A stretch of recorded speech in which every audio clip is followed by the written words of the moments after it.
सो देखो अपना ਜਿਹੜਾ ਇਹ ਲੈਕਚਰ ਹੈ ਇਹ ਵਰਕ ਪਰ એનર્ਜੀ ਵਿੱਚ ਹੀ ਗਿਣਿਆ ਹੈ ਪਹਿਲੀ ਗੱਲ ਤਾਂ ਆਪਾਂ ਠੀਕ ਹੈ ਆਪਾਂ ਵਰਕ ਪਰ એનર્ਜੀ ਚੱਲ ਰਿਹਾ ਆਪਣਾ ਲੈਕਚਰ ਵੈਸੇ ਵਰਕ ਪਰ એનર્ਜੀ ਬਾਰੇ ਹੀ ਹੈ ਸੋ ਮੈਂ ਟਾਈਟਲ ਲਿਖ ਦਊਂਗਾ ਇਹਨੂੰ ਵਰਕ ਪਰ એનર્ਜੀ ਠੀਕ ਹੈ ਬਟ ਮੈਂ ਤੁਹਾਡੇ ਨਾਲ ਜਿਹੜਾ ਉਹ ਹੈ डिस्कस करूंगा ਤੁਹਾਡੀਆਂ ਪ੍ਰੋਬਲਮਸ ਤੇ ਪ੍ਰੋਬਲਮ ਦੇਖੋ ਸਾਰੀਆਂ ਹੁਣ ਲਗਭਗ ਪਿਛਲਾ ਸਾਰਾ ਕੁਝ ਰਿਲੇਟਡ ਹੀ ਹੈ ਆਪਣਾ ਤੇ ਆਪਾਂ ਇੱਥੇ ਪ੍ਰੋਬਲਮਸ ਡਿਸਕਸ ਕਰਦੇ ਸਭ ਤੋਂ ਪਹਿਲੀ ਇੱਕ ਪ੍ਰੋਬਲਮ ਜਿਹੜੀ ਹੈ ਉਹ ਹੈਗੀ ਹੈ ਕੱਲ ਜਦੋਂ ਅਦਿਤੀ ਨੇ ਪੁੱਛਿਆ ਜਦੋਂ ਅਦਿਤੀ ਨੇ ਇੱਕ ਪ੍ਰੋਬਲਮ ਯਾਨੀ ਜਿਹੜੀ ਕੱਲ ਵਾਲੇ ਕੁਐਸਚਨ ਵਿੱਚ ਗਲਤੀ ਕੱਢੀ ਇੱਕ ਉਸ ਗਲਤੀ ਦੇ ਵਿੱਚ ਥੋੜੀ ਇੰਪਰੂਵਮੈਂਟ ਕੀਤੀ ਗਈ ਫਿਰ ਉਸ ਇੰਪਰੂਵਮੈਂਟ ਦੇ ਇੱਕ ਸਵਾਲ ਨਿਕਲ ਕੇ ਆਇਆ ਯੋਗੇਸ਼ ਦਾ ਮੈਨੂੰ ਲੱਗਦਾ ਕਿ ਇਦਾਂ ਦੀ ਕਨਫਿਊਜ਼ਨ ਤੁਹਾਨੂੰ ਸਾਰਿਆਂ ਨੂੰ ਹੋ ਸਕਦੀ ਹੈ ਕਿਸੇ ਨੂੰ ਵੀ ਹੋ ਸਕਦੀ ਹੈ ਸੋ ਆਪਾਂ ਉਹ ਸਾਰੀਆਂ ਜਿਹੜੀਆਂ ਗੱਲਾਂ ਨੇ ਉਹਨਾਂ ਤੇ ਥੋੜੀ ਜਿਹੀ ਡਿਸਕਸ਼ਨ ਕਰਾਂਗੇ ਕੀ ਗਲਤੀ ਸੀ ਅਦਿਤੀ ਨੇ ਇੱਥੇ ਗਲਤੀ ਫੜੀ ਸੀ ਇੱਕ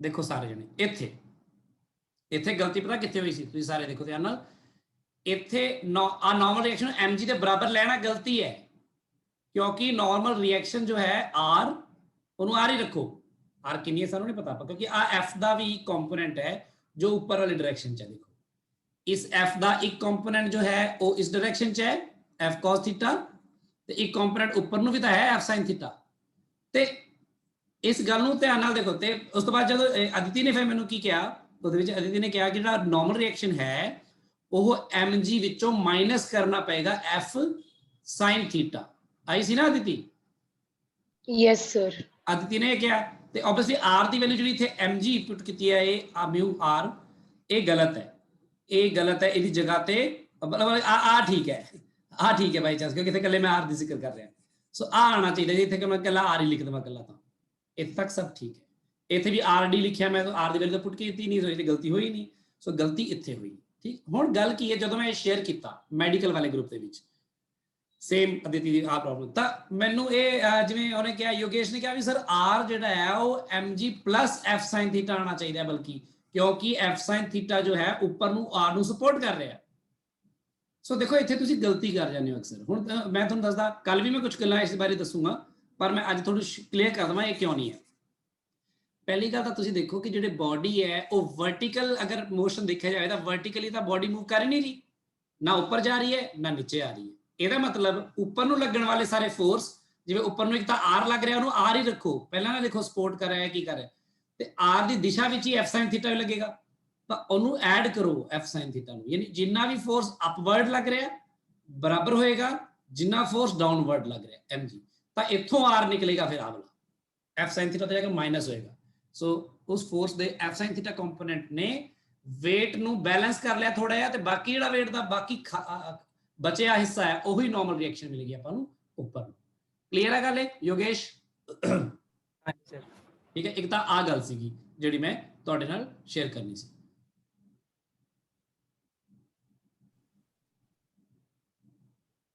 ਹੁਣ ਪ੍ਰੋਬਲਮ ਕੀ ਹੈ ਇੱਕ ਪ੍ਰੋਬਲਮ ਆਈ ਹੈ ਕੱਲ ਜਿਹੜੀ ਮੈਂ ਬਸ ਜੋ ਤੁਹਾਡੇ ਨਾਲ ਆਈ ਪ੍ਰੋਬਲਮ ਡਿਸਕਸ ਕਰਨੀ ਹੈ ਤਾਂ ਛੋਟੀ ਜੀ ਥਿਓਰੈਟੀਕਲ ਜੀ ਗੱਲ ਹੀ ਹੈ ਮਤਲਬ ਕੋਈ ਜ਼ਿਆਦਾ ਉਹ ਨਹੀਂ ਹੈ ਪਰ ਫਿਰ ਵੀ ਮਤਲਬ ਡਿਸਕਸ ਹੋਣੀ ਚਾਹੀਦੀ ਹੈ ਅੱਜ ਕਿੰਨੀ ਤਰੀਕ ਹੈ 10 ਤਰੀਕ ਯੈਸ ਸਰ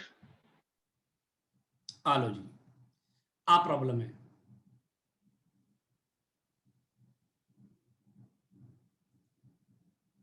ਸੋ ਇਸ ਪ੍ਰੋਬਲਮ 'ਚ ਦੇਖੋ ਕੀ ਹੈ ਉਹ ਕਹਿ ਰਿਹਾ ਸਮੂਥ ਵੈਜ A ਵੈਜ ਮਤਲਬ ਉਹੀ ਜਿਹੜਾ ਸਲਾਂਟ ਜਿਹਾ ਉਹ ਹੁੰਦਾ ਨਾ this kind of thing a wedge is fitted in a chamber hanging from a fixed ceiling near the earth surface ਦੇਖੋ ਤਾਂ ਕਹਿ ਦਿੰਦੇ ਨੇ ਕਿਉਂਕਿ ਮਤਲਬ ਉੱਥੇ ਗ੍ਰੈਵਿਟੀ ਦੀ ਵੈਲਿਊ g ਕਾਂਸਟੈਂਟ ਲਵਾਂਗੇ ਆਪਾਂ ਫਿਰ ਸੋ ਇਹਦਾ ਇੰਨਾ ਹੀ ਪਰਪਸ ਹੁੰਦਾ ਹੈ ਤੇ इसमें कहते थोड़ा छोटा करके अगले पेज पे करना मैं ना कि नाल दोनों चीजें करा सकता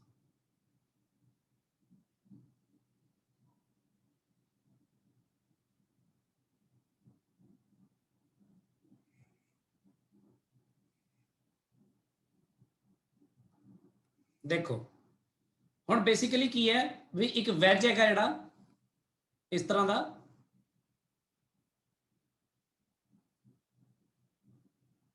इस तरह है ਤੇ ਵੈਜ ਜਿਹੜਾ ਹੈ ਉਹ ਫਿਟਡ ਵਿਦ ਅ ਚੈਂਬਰ ਮਤਲਬ ਇਹ ਨੇ ਚੈਂਬਰ ਸੋ ਇੱਕ ਚੈਂਬਰ ਦੇ ਵਿੱਚ ਹੈ ਇਹ ਸਮਝ ਲਓ ਜਿਹੜਾ ਚੈਂਬਰ ਹੈ ਉਹ ਇਸ ਤਰ੍ਹਾਂ ਹੈ ਕੁਝ ਵੀ ਹੋ ਸਕਦਾ ਹੈ ਆ ਚੈਂਬਰ ਦੇ ਵਿੱਚ ਹੈ ਫਿਟ ਕੀਤਾ ਹੈ ਤੇ ਚੈਂਬਰ ਜਿਹੜਾ ਹੈ ਉੱਪਰ ਸੀਲਿੰਗ ਨਾਲ ਟੰਗਿਆ ਹੋਇਆ ਸਮਝ ਲਓ ਕਿਸੇ ਵੀ ਤਰ੍ਹਾਂ ਟੰਗਿਆ ਹੋ ਸਕਦਾ ਟੰਗਿਆ ਹੋਇਆ ਵਾ ठीक है, ये कह रहे हैं, वो कहते हैं block B is placed at the top of the wedge and takes a time capital T to slide down the length of the wedge। ਇਹ ਕਈ ਵਾਰ ਨਾ ਕਨਫਿਊਜ਼ ਕਰਨ ਲਈ ਬਸ ਹੁੰਦਾ ਹੈ, ਕਈ ਵਾਰ ਕਈ ਚੀਜ਼ਾਂ ਦੀ ਲੋੜ ਵੀ ਨਹੀਂ ਹੁੰਦੀ ਆਪਾਂ ਨੂੰ। ਸੋ ਤੁਸੀਂ ਆਪਣਾ ਦਿਮਾਗ ਆਪਣੇ ਹਿਸਾਬ ਨਾਲ ਵਰਤਣਾ ਹੈ। ਇੱਥੇ ਇੱਕ ਬਲੌਕ B ਪਿਆ ਹੈ ਤੇ ਉਹ ਕਹਿੰਦੇ ਬਲੌਕ B ਨੂੰ ਇਸ ਕੰਡੀਸ਼ਨ ਵਿੱਚ ਇੱਥੋਂ ਨੀਚੇ ਤੱਕ ਆਉਣ 'ਚ ਕਿੰਨਾ ਟਾਈਮ ਲੱਗਦਾ ਹੈ? T ਟਾਈਮ ਲੱਗਦਾ ਹੈ to slide down the length of the wedge. ਤੁਸੀਂ ਬਸ ਮੈਨੂੰ ਇਹ ਦੱਸੋ ਕਿ ਇਹ ਨੀਚੇ ਆਂਦਾ ਹੀ ਕਿਉਂ ਹੈ ਆਖਿਰ? ਇਸ ਨੂੰ ਨੀਚੇ ਲੈ ਕੇ ਆਉਣ ਵਾਲਾ ਕੌਣ ਹੈ? mg sin theta। हाँ जी बिल्कुल ऑब्वियसली, क्योंकि इत्थे ਇਹਦਾ weight एक्ट करता है, ਜਿਹੜਾ ਇਹਦਾ weight एक्ट करता है वो नीचे ਨੂੰ एक्ट करता है mg। ਇਹ ਹਮੇਸ਼ਾ एक्ट करता है mg, ਕਦੀ ਵੀ mg ਤੋਂ ਇਲਾਵਾ ਕੁਝ ਹੋਰ ਨਹੀਂ ਹੁੰਦਾ। Vertically downward always mg। Normal reaction ਬਦਲਦੇ ਰਹਿੰਦੇ ਨੇ ਕਿਉਂਕਿ ਉਹ ਉਹਦਾ ਕਿੰਨਾ ਕੁ ਅਸਰ ਉੱਤੇ ਪੈ ਰਿਹਾ, ਕਿੰਨਾ ਕੁ ਫੋਰਸ ਉਹ ਨਾਲ ਉਹ ਉਸ ਸਰਫੇਸ ਨੂੰ ਦੱਬ ਰਿਹਾ, ਇਹ ਡਿਪੈਂਡ ਕਰਦਾ ਹੈ। ਆ ਥੀਟਾ ਮੰਨ ਲਓ ਤੇ ਤੁਸੀਂ ਇੱਥੋਂ ਜੇ ਆ ਲਾਈਨ ਡਰਾ ਕਰ ਲਓ ਤਾਂ ਆ ਥੀਟਾ ਹੋਏਗਾ ਤੇ ਤੁਹਾਨੂੰ ਪਤਾ ਇੱਥੇ ਕੀ ਹੁੰਦਾ mg cos θ 36 ਵਾਰ ਕੀਤੀ ਹੈ ਗੱਲਾਂ ਤੇ ਇਧਰ ਹੋਏਗਾ mg sin θ। ਤੇ ਹੋਰ ਕੋਈ ਫੋਰਸ ਹੋਏਗਾ ਨਹੀਂ ਕਿਉਂਕਿ ਸਮੂਥ ਵੈਜ ਹੈ, ਉਹਨਾਂ ਨੇ ਆਪ ਹੀ ਕਿਹਾ ਹੈ ਹਨਾ। ਸੋ ਫ੍ਰਿਕਸ਼ਨ ਦੀ ਗੱਲ ਹੀ ਨਹੀਂ ਕਰਦੇ ਆਪਾਂ, ਫਿਰ ਸਮੂਥ ਵੈਜ ਹੈ। ਹੁਣ ਉਹ ਕਹਿ ਰਹੇ ਨੇ ਇੱਥੋਂ ਆ ਨੀਚੇ ਤੱਕ ਆਉਂਦਾ ਹੈ ਤੇ ਆਬਵੀਅਸਲੀ ਤੁਹਾਨੂੰ ਪਤਾ ਇੱਥੋਂ ਇਹਦੇ ਨੀਚੇ ਤੱਕ ਆਉਣ ਦੀ ਜਿਹੜੀ ਐਕਸਲਰੇਸ਼ਨ ਕਿੰਨੀ g sin θ ਹੁੰਦੀ ਹੈ ਨਾ, ਸਾਰੀ ਗੱਲਾਂ ਪਤਾ ਆਪਾਂ ਨੂੰ। ਪਰ ਕੁਐਸਚਨ ਕੀ ਹੈ? If the block is placed at the top of the veg and the cable supporting the chamber is broken at the same instant। ਸੋ ਆਪਾਂ ਟੌਪ ਦੇ ਉੱਪਰ ਉਹਨੂੰ ਰੱਖਿਆ ਤੇ ਨਾਲ ਹੀ ਉੱਪਰ ਚੇਨ ਟੁੱਟ ਗਈ। ਆਹ ਜਿਹੜੀ ਚੇਨ ਹੈ ਟੁੱਟ ਗਈ ਇੱਥੋਂ। ਜਦੋਂ ਇਹ ਟੁੱਟ ਗਈ ਤਾਂ ਪੂਰਾ ਚੈਂਬਰ, ਜਦੋਂ ਇਹ ਟੁੱਟ ਗਈ ਇੱਥੋਂ ਤਾਂ ਪੂਰਾ ਚੈਂਬਰ ਫ੍ਰੀ ਹੋ ਗਿਆ। Yes sir. ਚੈਂਬਰ ਜਿਹੜਾ ਆ ਚੈਂਬਰ ਨੀਚੇ ਨੂੰ ਮੂਵ ਕਰਨ ਲੱਗ ਜਾਏਗਾ with the acceleration a that is equal to g, ਬਲਕਿ g ਕਹੋ ਤੁਸੀਂ, ਇਹ ਨਾ ਹੀ ਕਹੋ, ਹੈ ਕਿ ਨਹੀਂ? ਤੇ ਇਹ ਫਿਰ ਪੂਰਾ ਕੀ ਬਣ ਜਾਏਗਾ? ਇਹ ਨਾਨ ਇਨਰਸ਼ੀਅਲ ਫਰੇਮ ਬਣ ਜਾਏਗਾ ਪੂਰਾ ਜਿਹੜਾ ਚੈਂਬਰ ਦੇ ਅੰਦਰ। ਤਾਂ ਹੁਣ ਚੈਂਬਰ ਦੇ ਅੰਦਰ ਜਿਹੜਾ ਇਹ ਇੱਥੇ ਬਲੌਕ ਪਿਆ ਆ ਜਿਸਦਾ ਕਿ mg ਨੀਚੇ ਨੂੰ ਐਕਟ ਕਰਦਾ ਹੀ ਸੀ, ਉਹ ਤਾਂ ਵੇਟ ਕਰਨਾ ਹੀ ਐਕਟ। ਤਾਂ ਹੁਣ ਇਸ ਨੂੰ ਇਸ ਦੇ ਕਰਕੇ ਇੱਕ ਸ਼ੂਡੋ ਫੋਰਸ ਲੱਗੇਗਾ ਕਿੱਧਰ ਨੂੰ? ਉੱਪਰ ਨੂੰ। ਉਹ ਮਾਈਨਸ mg ਤੇ ਉਹ ਸ਼ੂਡੋ ਫੋਰਸ ਤੇ ਵੇਟ ਦੋਨੋਂ ਬਿਲਕੁਲ ਬਰਾਬਰ ਹੋਣਗੇ ਕਿਉਂਕਿ ਆ ਜੀ ਦੇ ਨਾਲ ਹੀ ਨੀਚੇ ਆਏਗਾ ਨਾ, ਤਾਂ ਕੈਂਸਲ ਹੋ ਜਾਣਗੇ। ਤਾਂ ਉਸ ਦੇ ਉੱਪਰ ਨੈਟ ਫੋਰਸ ਕੋਈ ਰਹੇਗਾ ਹੀ ਨਹੀਂ ਜਿਹਦਾ ਕੰਪੋਨੈਂਟ ਨੂੰ ਨੀਚੇ ਲੈ ਕੇ ਆਵੇ। ਪਹਿਲਾਂ ਤਾਂ mg ਦਾ ਕੰਪੋਨੈਂਟ ਲਿਆ ਰਿਹਾ ਸੀ ਨਾ, ਹੁਣ ਤਾਂ mg ਹੈ ਹੀ ਨਹੀਂ ਕਿਉਂਕਿ mg ਦੇ ਆਪੋਜ਼ਿਟ ਡਾਇਰੈਕਸ਼ਨ 'ਚ ਬਿਲਕੁਲ ਵਰਟੀਕਲੀ ਅਪਵਰਡ ਮਾਈਨਸ mg ਲੱਗ ਰਿਹਾ। ਇਸ ਲਈ ਇਹਦਾ ਆਨਸਰ ਸੀ ਆਇਆ। It will remain at the top of the veg. ਉਹ ਨੀਚੇ ਆਏਗਾ ਹੀ ਨਹੀਂ, ਫਿਰ ਉਹ ਖਿਸਕੇਗਾ ਹੀ ਨਹੀਂ ਨੀਚੇ ਕਿਉਂਕਿ ਆ ਜਿਹੜਾ ਇਸ ਜੀ ਦੇ ਕਰਕੇ ਜਿਹੜਾ ਇੱਕ ਉਹਨੂੰ ਸ਼ੂਡੋ ਫੋਰਸ ਲੱਗਿਆ ਉੱਪਰ ਨੂੰ, ਉਸ ਦੇ ਕਰਕੇ ਇਸ ਤਰ੍ਹਾਂ ਹੁੰਦਾ। ਤੇ ਸ਼ੂਡੋ ਫੋਰਸ ਸਮਝਾਉਣ ਲਈ ਤੁਹਾਨੂੰ ਮੈਂ ਪਹਿਲਾਂ ਵੀ ਕਿੰਨੀ ਵਾਰੀ ਇਹ ਗੱਲ ਕੀਤੀ ਯੂਜ਼। ਦੇਖੋ ਤੁਸੀਂ ਨਾਰਮਲੀ ਸੋਚ ਕੇ ਦੇਖੋ ਕਿ ਤੁਹਾਡੇ ਹੱਥ ਦੇ ਉੱਪਰ ਕੋਈ ਚੀਜ਼ ਹੈ, ਤੁਸੀਂ ਹੱਥ ਇਸ ਤਰ੍ਹਾਂ ਕਰੋ, ਉਹਦੇ ਉੱਪਰ ਕੋਈ ਚੀਜ਼ ਰੱਖ ਲਓ, 1.5 ਕਿਲੋ ਦਾ ਕੋਈ ਪੱਥਰ ਰੱਖ ਲਓ ਤੇ ਤੁਸੀਂ ਆਪਣੇ ਹੱਥ ਨੂੰ ਹਨਾ, ਆਪਣੇ ਹੱਥ ਨੂੰ g ਯਾਨੀ 9.8 ਦੇ ਨਾਲ ਨੀਚੇ ਨੂੰ ਖਿੱਚੋਗੇ ਤਾਂ ਆਟੋਮੈਟਿਕਲੀ ਤੁਹਾਨੂੰ ਪੱਥਰ ਦਾ ਵੇਟ ਮਹਿਸੂਸ ਹੀ ਨਹੀਂ ਹੋਏਗਾ ਆਪਣੇ ਹੱਥ ਦੇ ਉੱਪਰ, ਉਹ ਲੱਗੇਗਾ ਹੀ ਨਹੀਂ ਕਿ ਉਹ ਲੱਗ ਰਿਹਾ ਵਾ। ਜਦੋਂ ਵੇਟ ਮਹਿਸੂਸ ਨਹੀਂ ਹੋਏਗਾ ਉਹਦਾ ਕਾਰਨ ਕੀ ਹੋਏਗਾ? ਸ਼ੂਡੋ ਫੋਰਸ ਉੱਪਰ ਨੂੰ। ਠੀਕ ਹੈ ਨਾ ਗੱਲ ਸਾਰਿਆਂ ਨੂੰ? Yes sir. ਸ਼ੂਡੋ ਫੋਰਸ ਦੇ ਕਰਕੇ ਵੇਟ 0 ਤਾਂ ਨਾਰਮਲ ਰਿਐਕਸ਼ਨ ਕਿੰਨਾ ਹੋ ਜਾਏਗਾ? 0। ਸੋ ਨਾਰਮਲ ਰਿਐਕਸ਼ਨ ਵੀ ਕਿੰਨਾ ਆਏਗਾ? 0। ਹਿਮਾਨੀ ਕਲੀਅਰ ਹੈ ਗੱਲ? ਹਾਂਜੀ ਸਰ। ਠੀਕ ਹੈ, ਇੱਕ ਆ ਕੁਐਸਚਨ ਹਿਮਾਨੀ ਵੱਲੋਂ ਆਇਆ ਸੀ ਤਾਂ ਮੈਂ ਇਹ ਡਿਸਕਸ ਕਰ ਰਿਹਾ ਸੀ। ਸਰ ਹਾਂਜੀ ਜਿਹੜਾ ਤੁਸੀਂ ਸੂਡੋ ਫੋਰਸ ਲਿਆ mg, ਸਰ ਉਹ ਸਿਰਫ mg ਨਹੀਂ ਹੋਏਗਾ, ਮਾਈਨਸ ਥੋੜੀ ਹੋਏਗਾ ਕਿਉਂਕਿ ਆਪਾਂ ਉੱਪਰ ਨੂੰ ਡਾਇਰੈਕਸ਼ਨ ਸ਼ੋ ਕਰ ਰਹੇ ਆ। ਨਹੀਂ ਵਾਪਸ ਉਹਦਾ ਮੈਗਨੀਟਿਊਡ mg ਹੋਏਗਾ। You are right, magnitude the mg ਹੋਏਗਾ, ਪਰ ਆਪਾਂ ਇਹਨੂੰ ਜਿਵੇਂ ਇਹਨੂੰ ਵੈਕਟਰ ਫਾਰਮ ਚ ਸ਼ੋ ਕਰਤਾ ਨਾ, g ਵੈਕਟਰ ਲੈ ਲਓ ਇਹਨੂੰ ਦਿਸ। ਠੀਕ ਹੈ ਠੀਕ ਹੈ ਸਰ। ਹਾਂਜੀ ਆ ਇੱਥੇ mg ਪਾ ਦੋ ਤਾਂ ਹੁਣ ਦੋਨਾਂ ਦਾ ਮੈਗਨੀਟਿਊਡ ਤਾਂ ਦੋਨਾਂ ਦਾ mg ਹੈ ਪਰ ਆਪੋਜ਼ਿਟ ਡਾਇਰੈਕਸ਼ਨ ਚ। ਠੀਕ ਹੈ, ਆ ਗੱਲਾਂ ਆਪਾਂ ਕੀਤੀਆਂ ਜੀ। ਉਸ ਤੋਂ ਬਾਅਦ ਆ ਇਹਨੇ ਹੁਣ ਆਪਾਂ ਉਸ ਦੇ ਉੱਪਰ ਜਿਹੜੀ ਗੁਰਾਂਸ਼ ਨੇ ਗੱਲ ਪੁੱਛਿਆ, ਫਿਰ ਬਾਅਦ ਚ ਅੱਜ ਦੀ ਤੇਰੇ ਕੁਐਸਚਨ ਬਾਅਦ ਚ ਲੈਣਾ। ਸੋ ਗੁਰਾਂਸ਼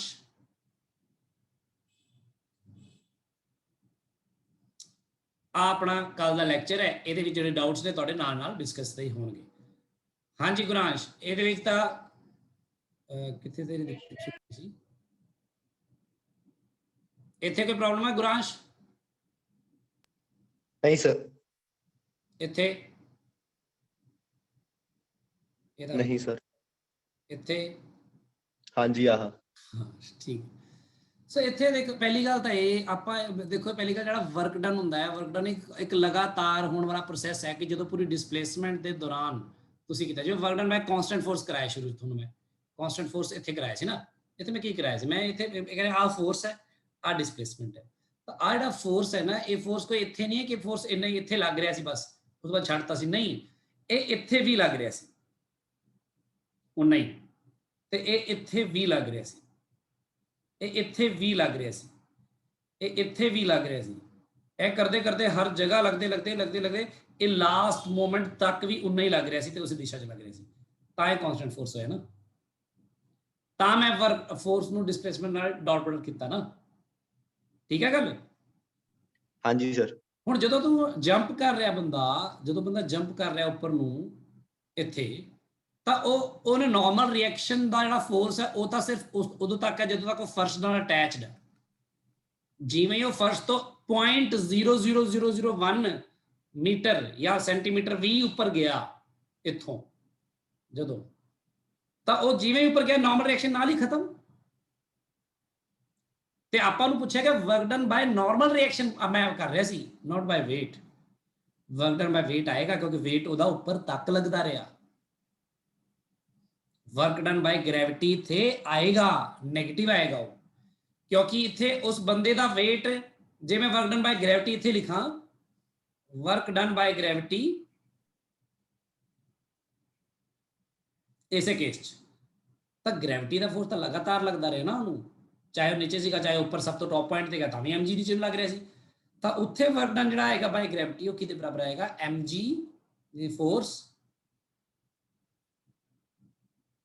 ਜਿਹੜਾ ਕਿ ਨੀਚੇ ਲੱਗ ਰਿਹਾ ਸੀ ਆਬਵੀਅਸਲੀ, ਤੇ ਡਾਟ ਪ੍ਰੋਡਕਟ d ਦੇ ਨਾਲ, ਉਹ ਕੀ ਆਏਗਾ, mg ਦਾ ਮੈਗਨੀਟਿਊਡ, d ਦਾ ਮੈਗਨੀਟਿਊਡ, ਤੇ ਕੀ ਆਏਗਾ cos ਆਫ ਕਿੰਨਾ ਡਿਗਰੀ ਆਏਗਾ ਗੁਰਾਂਸ਼, 90 ਕਿਉਂ 180 सॉरी ਉੱਪਰ ਨੂੰ ਹੋ ਰਹੀ ਹੈ, weight ਉਹਦਾ ਨੀਚੇ ਨੂੰ ਐਕਟ ਕਰਦਾ, ਸਿੰਪਲ ਜੀ। हाँ जी 180 180 माइनस 1 होगा माइनस mg d आएगा वर्क डन बाय ग्रेविटी इसे केस च। पर ਆਪਾਂ ਨੂੰ ਕਿਹਾ ਗਿਆ ਨਾਰਮਲ ਰਿਐਕਸ਼ਨ ਦਾ ਪਤਾ ਕਰੋ, ਮੈਂ ਕਿਹਾ ਨਾਰਮਲ ਰਿਐਕਸ਼ਨ ਤਾਂ ਖਤਮ ਹੈ ਉਹਦੀ, ਜਿਵੇਂ ਹੀ ਉਹ ਨਿਕਲਿਆ ਤਾਂ ਨਾਲ ਹੀ ਤਾਂ ਖਤਮ ਹੋ ਗਈ, ਤੇ ਫਿਰ ਪੂਰੀ ਡਿਸਪਲੇਸਮੈਂਟ ਦੇ ਦੌਰਾਨ ਨਾਰਮਲ ਰਿਐਕਸ਼ਨ ਉੱਤੇ ਐਕਟ ਕਰ ਥੋੜੀ ਨਹੀਂ ਸੀ। हाँ जी सर ਠੀਕ ਹੈ ਨਾ ਗੱਲ। हाँ जी ਜਿਵੇਂ ਕਿ ਹੁਣ ਇੱਕ ਗੱਲ ਨੂੰ ਬਹੁਤ ਧਿਆਨ ਨਾਲ ਸਮਝ, ਦੇਖ ਇਹਦੇ ਵਿੱਚ ਮੈਂ ਪੇਜ ਅਟੈਚ ਕਰਦਾ ਇੱਥੇ ਨਾਲ ਹੀ, ਕਿ ਮੰਨ ਲਾ ਇੱਕ ਇੱਥੇ ਇੱਕ ਸੜਕ ਦੇ ਉੱਪਰ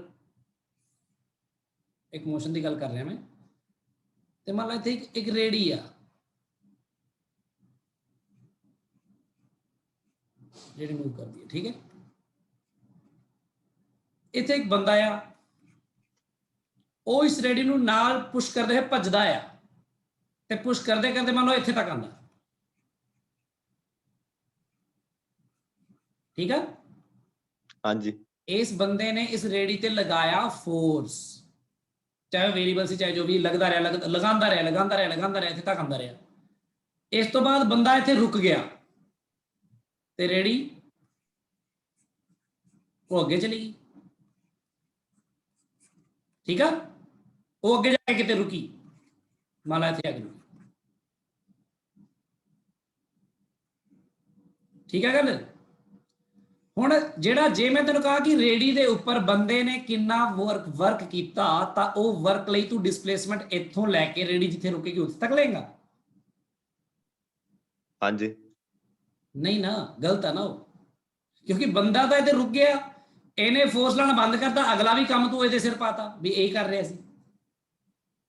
ਬੰਦੇ ਨੇ ਫੋਰਸ ਸਿਰਫ ਇੱਥੇ ਤੱਕ ਲਗਾਇਆ ਨਾ, ਇਸ ਤੋਂ ਬਾਅਦ ਇਹ ਬੰਦਾ ਇੱਥੇ ਰੁਕ ਗਿਆ, ਉਹ ਤਾਂ ਬੈਠ ਗਿਆ ਆਪਣੀ ਜਗ੍ਹਾ ਤੇ, ਰੇੜੀ ਅੱਗੇ ਚਲੀ ਗਈ, ਉਹ ਬੰਦਾ ਕੰਮ ਆਪਣਾ ਕਰ ਚੁੱਕਿਆ, ਉਹਦਾ ਵਰਕ ਉਹ ਕਰ ਚੁੱਕਿਆ। ਦੇਖੋ ਮੈਂ ਤੁਹਾਨੂੰ ਵਰਕ એનર્ਜੀ ਸਾਰੀ ਗੱਲਾਂ ਵਿੱਚ ਇਨਵੋਲਵ ਕਰਦਾ, ਇਹ ਵਰਕ ਕਰਕੇ ਬਹਿ ਗਿਆ, ਠੀਕ ਹੈ ਗੱਲ। ਹੁਣ ਰੇੜੀ ਜਿਹੜੀ ਜਾ ਰਹੀ ਹੈ ਨਾ, ਉਹ ਕਿਉਂ ਜਾ ਰਹੀ ਹੈ, ਕਿਉਂਕਿ ਇਸ ਬੰਦੇ ਨੇ ਵਰਕ ਕਰਕੇ ਇਸ ਰੇੜੀ ਦੇ ਵਿੱਚ ਕਿਨੈਟਿਕ એનર્ਜੀ ਪੈਦਾ ਕਰ ਦਿੱਤੀ ਹੈ। ਕਿਨੈਟਿਕ એનર્ਜੀ ਕਿਹਦੇ ਵਿੱਚ ਆ, ਰੇੜੀ ਚ, ਉਹ ਆਪਣੀ ਕਿਨੈਟਿਕ એનર્ਜੀ ਕਰਕੇ ਜਾ ਰਹੀ ਹੈ। Energy means ability to do work, ਤਾਂ ਹੀ ਤਾਂ ਉਹ એનર્ਜੀ ਕਰਕੇ ਉਹ ਆਪਣਾ ਵਰਕ ਕਰ ਰਹੀ ਹੈ। ਆ ਜਿਹੜਾ ਵਰਕ ਹੈ ਇਹ ਉਹ ਬੰਦਾ ਨਹੀਂ ਕਰ ਰਿਹਾ, ਬੰਦੇ ਨੇ ਵਰਕ ਕਰਤਾ ਇੱਥੇ ਤੱਕ, ਆਪਾਂ ਉਹਦਾ ਵਰਕ ਡਨ ਇੱਥੇ ਤੱਕ ਲਵਾਂਗੇ, ਉਸ ਤੋਂ ਬਾਅਦ ਤਾਂ ਉਹਨੇ ਫੋਰਸ ਹੀ ਨਹੀਂ ਲਗਾਇਆ ਨਾ, ਹਾਂਜੀ ਉਹ ਲਗਾਤਾਰ ਉੱਥੇ ਐਂਡ ਤੱਕ ਲਗਾਉਂਦਾ ਰਵੇ ਫੋਰਸ ਲਗਾਤਾਰ, ਫੇਰ ਕਵਾਂਗੇ ਕਿ ਉਸ ਬੰਦੇ ਤੇ work done F dot D ਲਵਾਂਗੇ, ਪਰ ਉਹਨੇ ਤਾਂ ਲਗਾਇਆ ਹੀ ਨਹੀਂ ਉੱਥੇ ਤੱਕ, ਉਹ ਤਾਂ ਇੱਥੇ ਤੱਕ ਲਾਇਆ, ਰੇਡੀ ਤੱਕ ਗਿਆ, ਆਪਣੇ ਆਪ ਗਈ। ਹੁਣ ਕਲੀਅਰ ਹੈ ਗੱਲ? ਹਾਂਜੀ ਮਤਲਬ ਜਦ ਤਾਈਂ ਬੰਦਾ ਫੋਰਸ ਲਾ ਰਿਹਾ ਸੀ ਉਹਦਾ ਵਰਕ ਉਨਾ ਹੀ ਸੀ, ਉੱਥੇ ਤੱਕ ਸੀ ਉਹਦਾ, ਬਸ ਉਹਦਾ ਕੰਮ ਖਤਮ ਹੋ ਗਿਆ। ਹੁਣ ਇਹ ਬੰਦੇ ਨੇ ਜੰਪ ਕਰਨ ਲਈ ਨਾਰਮਲ ਰਿਐਕਸ਼ਨ ਲਈ, ਨਾਰਮਲ ਰਿਐਕਸ਼ਨ ਕਰਕੇ, ਪਰ ਜਿਵੇਂ ਹੀ ਉਹ ਜੰਪ ਕਰਨ ਲੱਗੇ ਧਰਤੀ ਤੋਂ ਉਹਦਾ ਪੈਰ ਉੱਪਰ ਗਿਆ, ਨਾਲ ਹੀ ਨਾਰਮਲ ਰਿਐਕਸ਼ਨ ਤਾਂ ਖਤਮ ਹੋ ਜਾਂਦੀ ਹੈ, ਕੰਟੈਕਟ ਫੋਰਸ ਆਓ।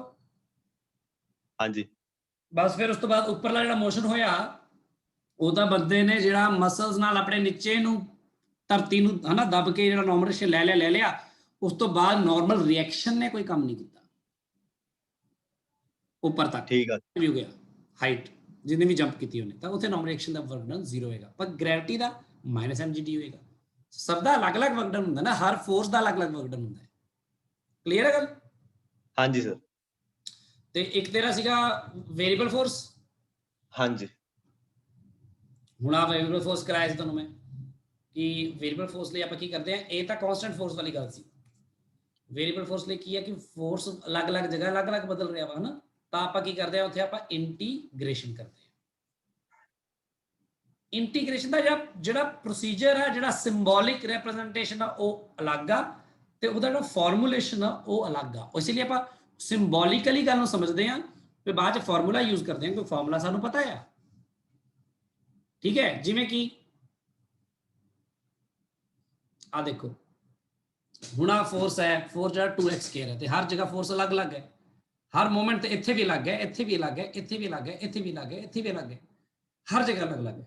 ਆਪਾਂ ਕੀ ਕੀਤਾ, ਪੂਰੀ ਡਿਸਪਲੇਸਮੈਂਟ ਜਿਹੜੀ ਹੈ ਆਪਾਂ ਇਕੱਠੀ 2x ਸਕੁਅਰ ਨੂੰ 5 ਨਾਲ ਥੋੜੀ ਗੁਣਾ ਕਰ ਦਾਂਗੇ, ਕਿਉਂਕਿ ਸਾਨੂੰ ਪੂਰੀ ਡਿਸਪਲੇਸਮੈਂਟ ਦੇ ਦੌਰਾਨ 2x ਸਕੁਅਰ ਕੋਈ ਕਾਂਸਟੈਂਟ ਥੋੜੀ ਹੈ, ਉਹ ਤਾਂ x ਤੇ ਡਿਪੈਂਡ ਕਰਦਾ, ਤੇ x ਦੀ ਵੈਲਿਊ ਬਦਲ ਰਹੀ ਹੈ ਇੱਥੇ, ਤਾਂ ਆਪਾਂ f ਨੂੰ ਡਿਸਪਲੇਸਮੈਂਟ ਦੇ ਕਿਸੇ ਛੋਟੇ ਜਿਹੇ ਐਲੀਮੈਂਟ ਨਾਲ ਮਲਟੀਪਲਾਈ ਕਰਦੇ ਹਾਂ, ਡਾਟ dr, ਸਿਰਫ ਛੋਟੇ ਰੈਂਡਮ ਐਲੀਮੈਂਟ, ਤੇ ਉਸ ਤੋਂ ਬਾਅਦ ਉਹਦੇ ਉੱਪਰ ਫੋਰਸ ਦਾ ਫਾਰਮੂਲਾ ਪੁੱਟ ਕਰਦੇ ਹਾਂ, ਫੋਰਸ ਦੀ ਜੋ ਵੀ ਮੈਗਨੀਟਿਊਡ ਗਿਵਨ ਹੈ dr and cos of angle between them। ਉਸ ਤੋਂ ਬਾਅਦ ਆਪਾਂ ਇੱਥੇ ਲਗਾਵਾਂਗੇ ਇੰਟੀਗ੍ਰੇਸ਼ਨ, ਜਿਹੜੇ ਆਪਾਂ ਕੱਲ ਗੱਲ ਕਰ ਰਹੇ ਸੀ, ਤੇ ਇੰਟੀਗ੍ਰੇਸ਼ਨ ਇਹਦਾ simple integral of dw is basically w, ਤੇ ਇੱਥੇ ਆਪਾਂ ਉਹਦਾ ਫਾਰਮੂਲਾ ਲਗਾਤਾ ਜੋ ਆਪਾਂ ਇੰਟੀਗ੍ਰੇਸ਼ਨ ਦਾ ਫਾਰਮੂਲਾ ਕੀਤਾ ਹੈ, ਤੇ ਲਿਮਿਟਸ ਲਗਾਤੀ 0 ਤੋਂ ਲੈ ਕੇ 5 ਤੱਕ। ਇਹਦੇ ਚ ਡਾਊਟ ਦੱਸ ਕੀ ਹੈ, ਥੋੜਾ ਐਕਸਪਲੇਨ ਕਰ ਡਾਊਟ।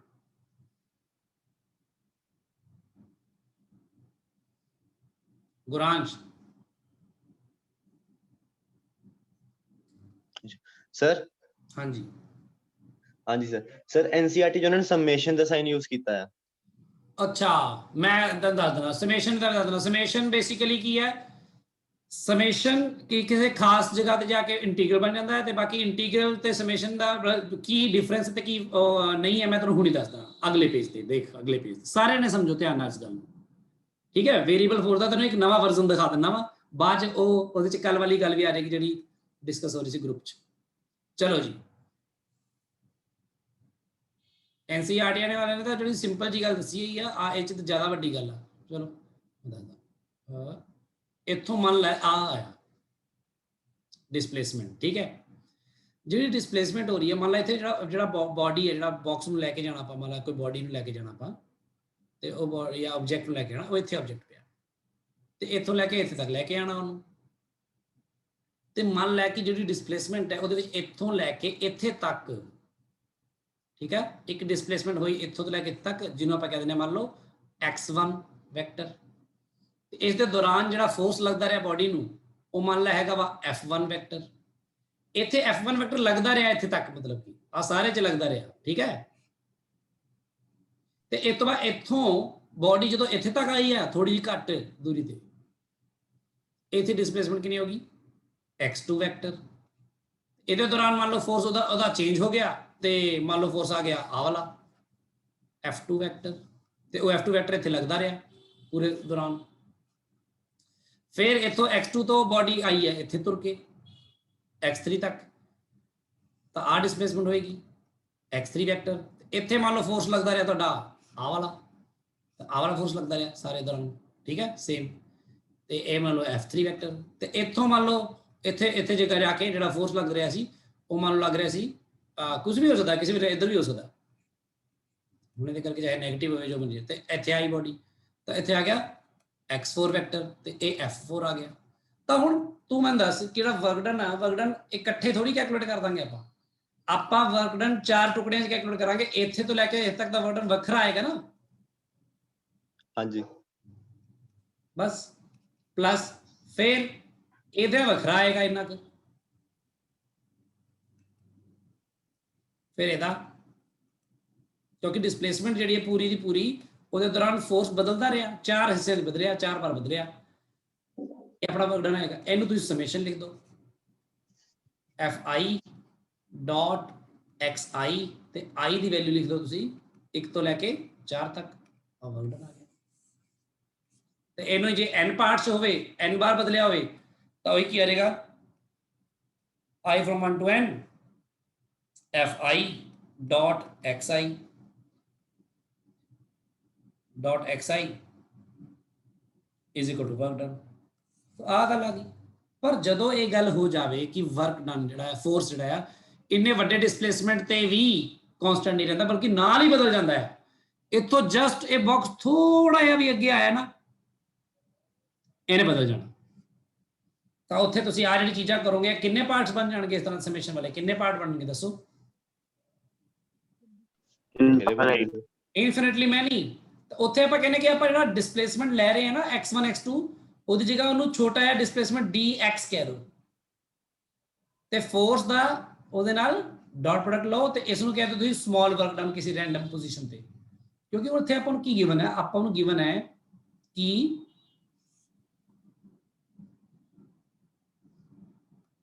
ਇੱਥੇ ਬਾਡੀ ਹੈ ਤੇ ਇੱਥੇ ਤੱਕ ਲੈ ਕੇ ਆਣੀ ਹੈ, ਤੇ ਇੱਥੇ ਜਿਹੜਾ ਇਹ x ਦੀ ਵੈਲਿਊ 0 ਤੋਂ ਲੈ ਕੇ ਮੰਨ ਲਓ 5 ਤੱਕ ਹੈ, ਜਸਟ ਐਗਜ਼ਾਮਪਲ ਲੈ ਰਿਹਾ, ਤਾਂ ਇੱਥੇ x ਦੀ ਹਰ x ਦੀ ਵੈਲਿਊ 1 2 3 4 ਸਭ ਤੇ ਅਲੱਗ-ਅਲੱਗ ਵੈਲਿਊ ਆ ਰਹੀ ਹੈ ਫੋਰਸ ਦੀ, ਤੇ ਫੋਰਸ ਸਾਨੂੰ ਗਿਵਨ ਕਿਵੇਂ ਹੈ 2x² ਮੰਨ ਲਓ, ਹਰ ਜਗ੍ਹਾ ਅਲੱਗ-ਅਲੱਗ ਹੈ ਨਾ, ਆਪਾਂ ਮੰਨ ਲੈਣੇ ਰੈਂਡਮਲੀ ਕੋਈ ਪੋਜੀਸ਼ਨ ਤੇ ਲੈ ਲੈਣੇ, ਮੰਨ ਲਓ x ਹੈ ਬੋਡੀ ਤੇ ਇਹ x ਤੋਂ ਬਹੁਤ ਥੋੜੀ ਜਿਹੀ ਡਿਸਪਲੇਸਮੈਂਟ ਕਰਕੇ ਇੱਥੇ ਤੱਕ ਮੰਨ ਲਓ ਜਾਂਦੀ ਹੈ ਤੇ ਉਹ dx ਡਿਸਪਲੇਸਮੈਂਟ ਹੈ ਥੋੜੀ ਜਿਹੀ, x ਤੋਂ x plus dx ਹੋਗੀ, ਜਿਵੇਂ ਆਹ ਵਾਲਾ ਪੁਆਇੰਟ ਕੀ ਹੋਏਗਾ, ਆਹ ਵਾਲਾ ਪੁਆਇੰਟ ਹੋਏਗਾ x plus dx, ਆਹ ਪੁਆਇੰਟ ਹੋਏਗਾ x, ਤਾਂ ਹੀ ਤਾਂ ਡਿਸਪਲੇਸਮੈਂਟ dx ਹੋਈ ਨਾ।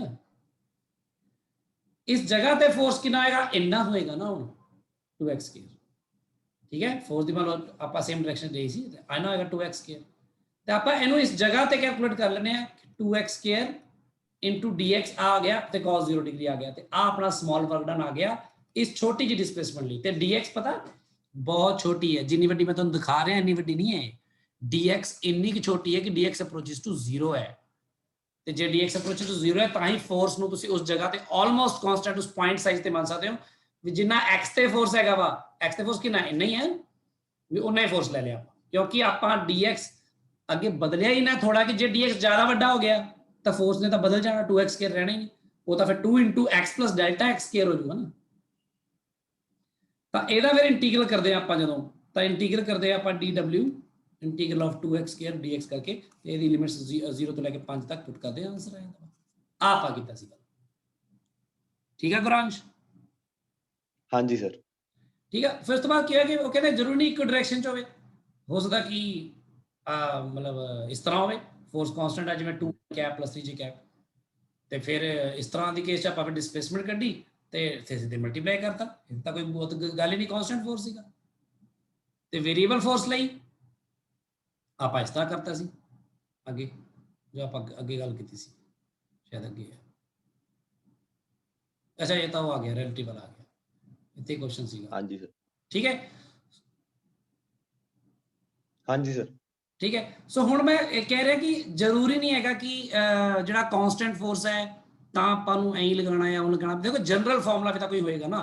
ਹੁਣ ਮੈਂ ਤੁਹਾਨੂੰ ਜਨਰਲ ਫਾਰਮੂਲਾ ਦੱਸਦਾ ਕੀ ਹੈ ਸਾਰਿਆਂ ਜਣਿਆਂ ਨੂੰ, ਦੇਖੋ ਸਾਰੇ ਨੇ ਧਿਆਨ ਨਾਲ, ਜਨਰਲ ਫਾਰਮੂਲਾ ਕੀ ਹੁੰਦਾ ਹੈ। ਜਿਵੇਂ ਆਹ ਕੁਐਸਚਨ ਨੂੰ ਮੈਂ ਜਾਣਬੁੱਝ ਕੇ ਪਲਾਂਟ ਕਰ ਰਿਹਾ, ਇਹਦੇ ਥਰੂ ਮੈਂ ਦੱਸੂਗਾ।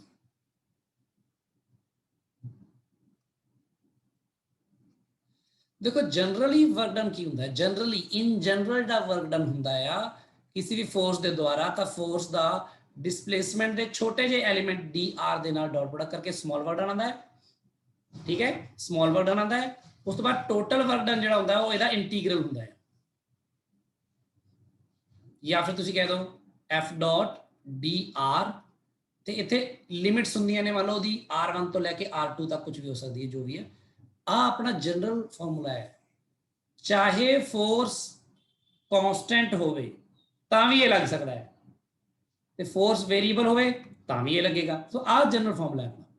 ਤੇ ਆਹ ਜਿਹੜਾ ਕਾਂਸਟੈਂਟ ਫੋਰਸ ਵਾਲਾ ਹੈ, ਇਸ ਤੋਂ ਪਿਛਲੇ ਪੇਜ ਤੇ ਜਿਵੇਂ ਮੈਂ ਤੁਹਾਨੂੰ ਕਰਵਾਇਆ ਹੈ, ਜਿਵੇਂ ਆਹ ਦੇਖੋ ਇਹਦੇ ਕਰਾਇਆ ਨਾ, F ਡਾਟ ਡੀ ਕਰਤਾ ਸੀ ਆਰਾਮ ਨਾਲ ਤੇ ਹੋ ਗਿਆ ਸੀ। ਮੈਂ ਤੁਹਾਨੂੰ ਇਹ ਕਰਕੇ ਦਿਖਾਣਾ ਇਸ ਫਾਰਮੂਲੇ ਨਾਲ, ਕਿਉਂਕਿ ਤੁਹਾਡੇ ਕੋਲ ਫੋਰਸ ਤਾਂ ਹੈ ਹੀ ਆ, ਤੇ ਉਹਦੀ ਡਿਸਪਲੇਸਮੈਂਟ ਜਿਹੜੀ ਲੈਣੀ ਹੈ ਇਨ ਜਨਰਲ dr ਨੂੰ ਕੀ ਲਾਉਂਗੇ 2 ਵੇਰੀਏਬਲ ਚ, ਨਹੀਂ ਆਪਾਂ ਕੀਤੀ ਇਹ ਗੱਲ ਹੈ ਨਾ। ਤੇ ਇੱਥੇ Yes, sir. ਇੱਥੇ ਜੇ ਮੈਂ ਕਰਾਂ work done F dot dr ਕਰਾਂ ਤਾਂ ਇੱਥੇ ਵੀ ਕਰ ਸਕਦਾ ਮੈਂ, ਲਿਮਿਟਸ ਬਾਅਦ ਪੁੱਟ ਕਰ ਲਾਂਗੇ। ਤੇ F ਡਾਟ dr ਕਰੋਗੇ ਤਾਂ ਉਹ ਬਣੇਗਾ 2dx plus 3dy, ਇਹ ਆ ਜਾਏਗਾ ਨਾ। ਤੇ ਇੰਟੀਗਰਲ ਤੁਸੀਂ ਇਹਨਾਂ ਤੇ ਕੱਲਿਆਂ ਤੇ ਇੰਪੋਜ਼ ਕਰ ਦਿਓ ਤਾਂ 2dx ਦਾ ਇੰਟੀਗਰਲ, ਤੇ ਇੰਟੀਗਰਲ ਚ 2 ਬਾਹਰ ਆ ਜਾਏਗਾ, ਇੱਥੋਂ 3 ਬਾਹਰ ਆ ਜਾਏਗਾ। x ਦੀ ਲਿਮਿਟ ਕਿੱਥੋਂ ਆਏਗੀ 2 ਤੋਂ ਲੈ ਕੇ 4 ਤੱਕ, ਤੇ y ਦੀ ਲਿਮਿਟ ਆਏਗੀ 3 ਤੋਂ ਲੈ ਕੇ 1 ਤੱਕ। ਤੇ ਇੱਥੇ ਆ ਜਾਏਗਾ 2, ਤੇ x dx ਦਾ ਇੰਟੀਗਰਲ x ਹੁੰਦਾ ਹੈ, ਤੁਹਾਨੂੰ ਪਤਾ ਹੈ ਇਹ ਗੱਲ। Yes, sir. ਤੇ dy ਦਾ ਇੰਟੀਗਰਲ y ਹੁੰਦਾ ਹੈ, ਕੱਲ ਵੀ ਕਰਾਈ ਸੀ ਗੱਲ। ਹੋਣਾ ਕੀ ਹੈ, ਇਹ 4 ਪਹਿਲਾਂ ਮੈਨੂੰ ਪੁੱਟ ਕਰੋ, 4 - 2 2 ਆ ਜਾਏਗਾ, ਇੱਥੇ ਪਹਿਲਾਂ ਉੱਪਰਲਾ 1 ਆਏਗਾ, -3 ਆਏਗਾ, ਕਿੰਨਾ ਆਏਗਾ 4 + 3 × -2, 4 × -6, 4 - 6 ਕਿੰਨਾ ਹੈ -2, ਤੇ ਇਹੀ ਆਨਸਰ ਆਪਣਾ ਇੱਥੇ ਵੀ ਆਇਆ ਸੀ। ਪਰ ਆਪਾਂ ਕਹਿੰਦੇ ਜਦੋਂ ਫੋਰਸ ਵੇਰੀ ਨਹੀਂ ਕਰ ਰਿਹਾ ਤਾਂ ਆਪਾਂ ਡਾਇਰੈਕਟ ਹੀ ਲਿਖਾ ਦਿੰਦੇ ਹਾਂ, ਡਿਸਪਲੇਸਮੈਂਟ ਵੈਕਟਰ ਪੂਰਾ ਫਾਈਂਡ ਕਰਕੇ ਗੱਲ ਖਤਮ, ਕਿਉਂਕਿ ਪੂਰੀ ਡਿਸਪਲੇਸਮੈਂਟ ਦੇ ਦੌਰਾਨ ਫੋਰਸ ਉਨਾ ਹੀ ਰਿਹਾ ਨਾ, ਫੋਰਸ ਬਦਲੇ ਹੀ ਨਹੀਂ। ਅਗਰ ਫੋਰਸ ਬਦਲ ਰਿਹਾ ਹੋਵੇ ਤਾਂ ਸਾਨੂੰ ਅਲੱਗ-ਅਲੱਗ ਕਰਨਾ ਪਏਗਾ, ਫਿਰ ਤਾਂ F ਡਾਟ dr ਕਰਨਾ ਹੀ ਪਏਗਾ। ਕਲੀਅਰ ਹੈ ਗੱਲ ਹੁਣ ਗੁਰਾਂਸ਼? ਹਾਂਜੀ ਸਰ। ਹਾਂਜੀ ਅਦਿਤੀ, ਹੁਣ ਤੂੰ ਦੱਸ ਕੀ ਕਹਿ ਰਹੀ ਸੀ?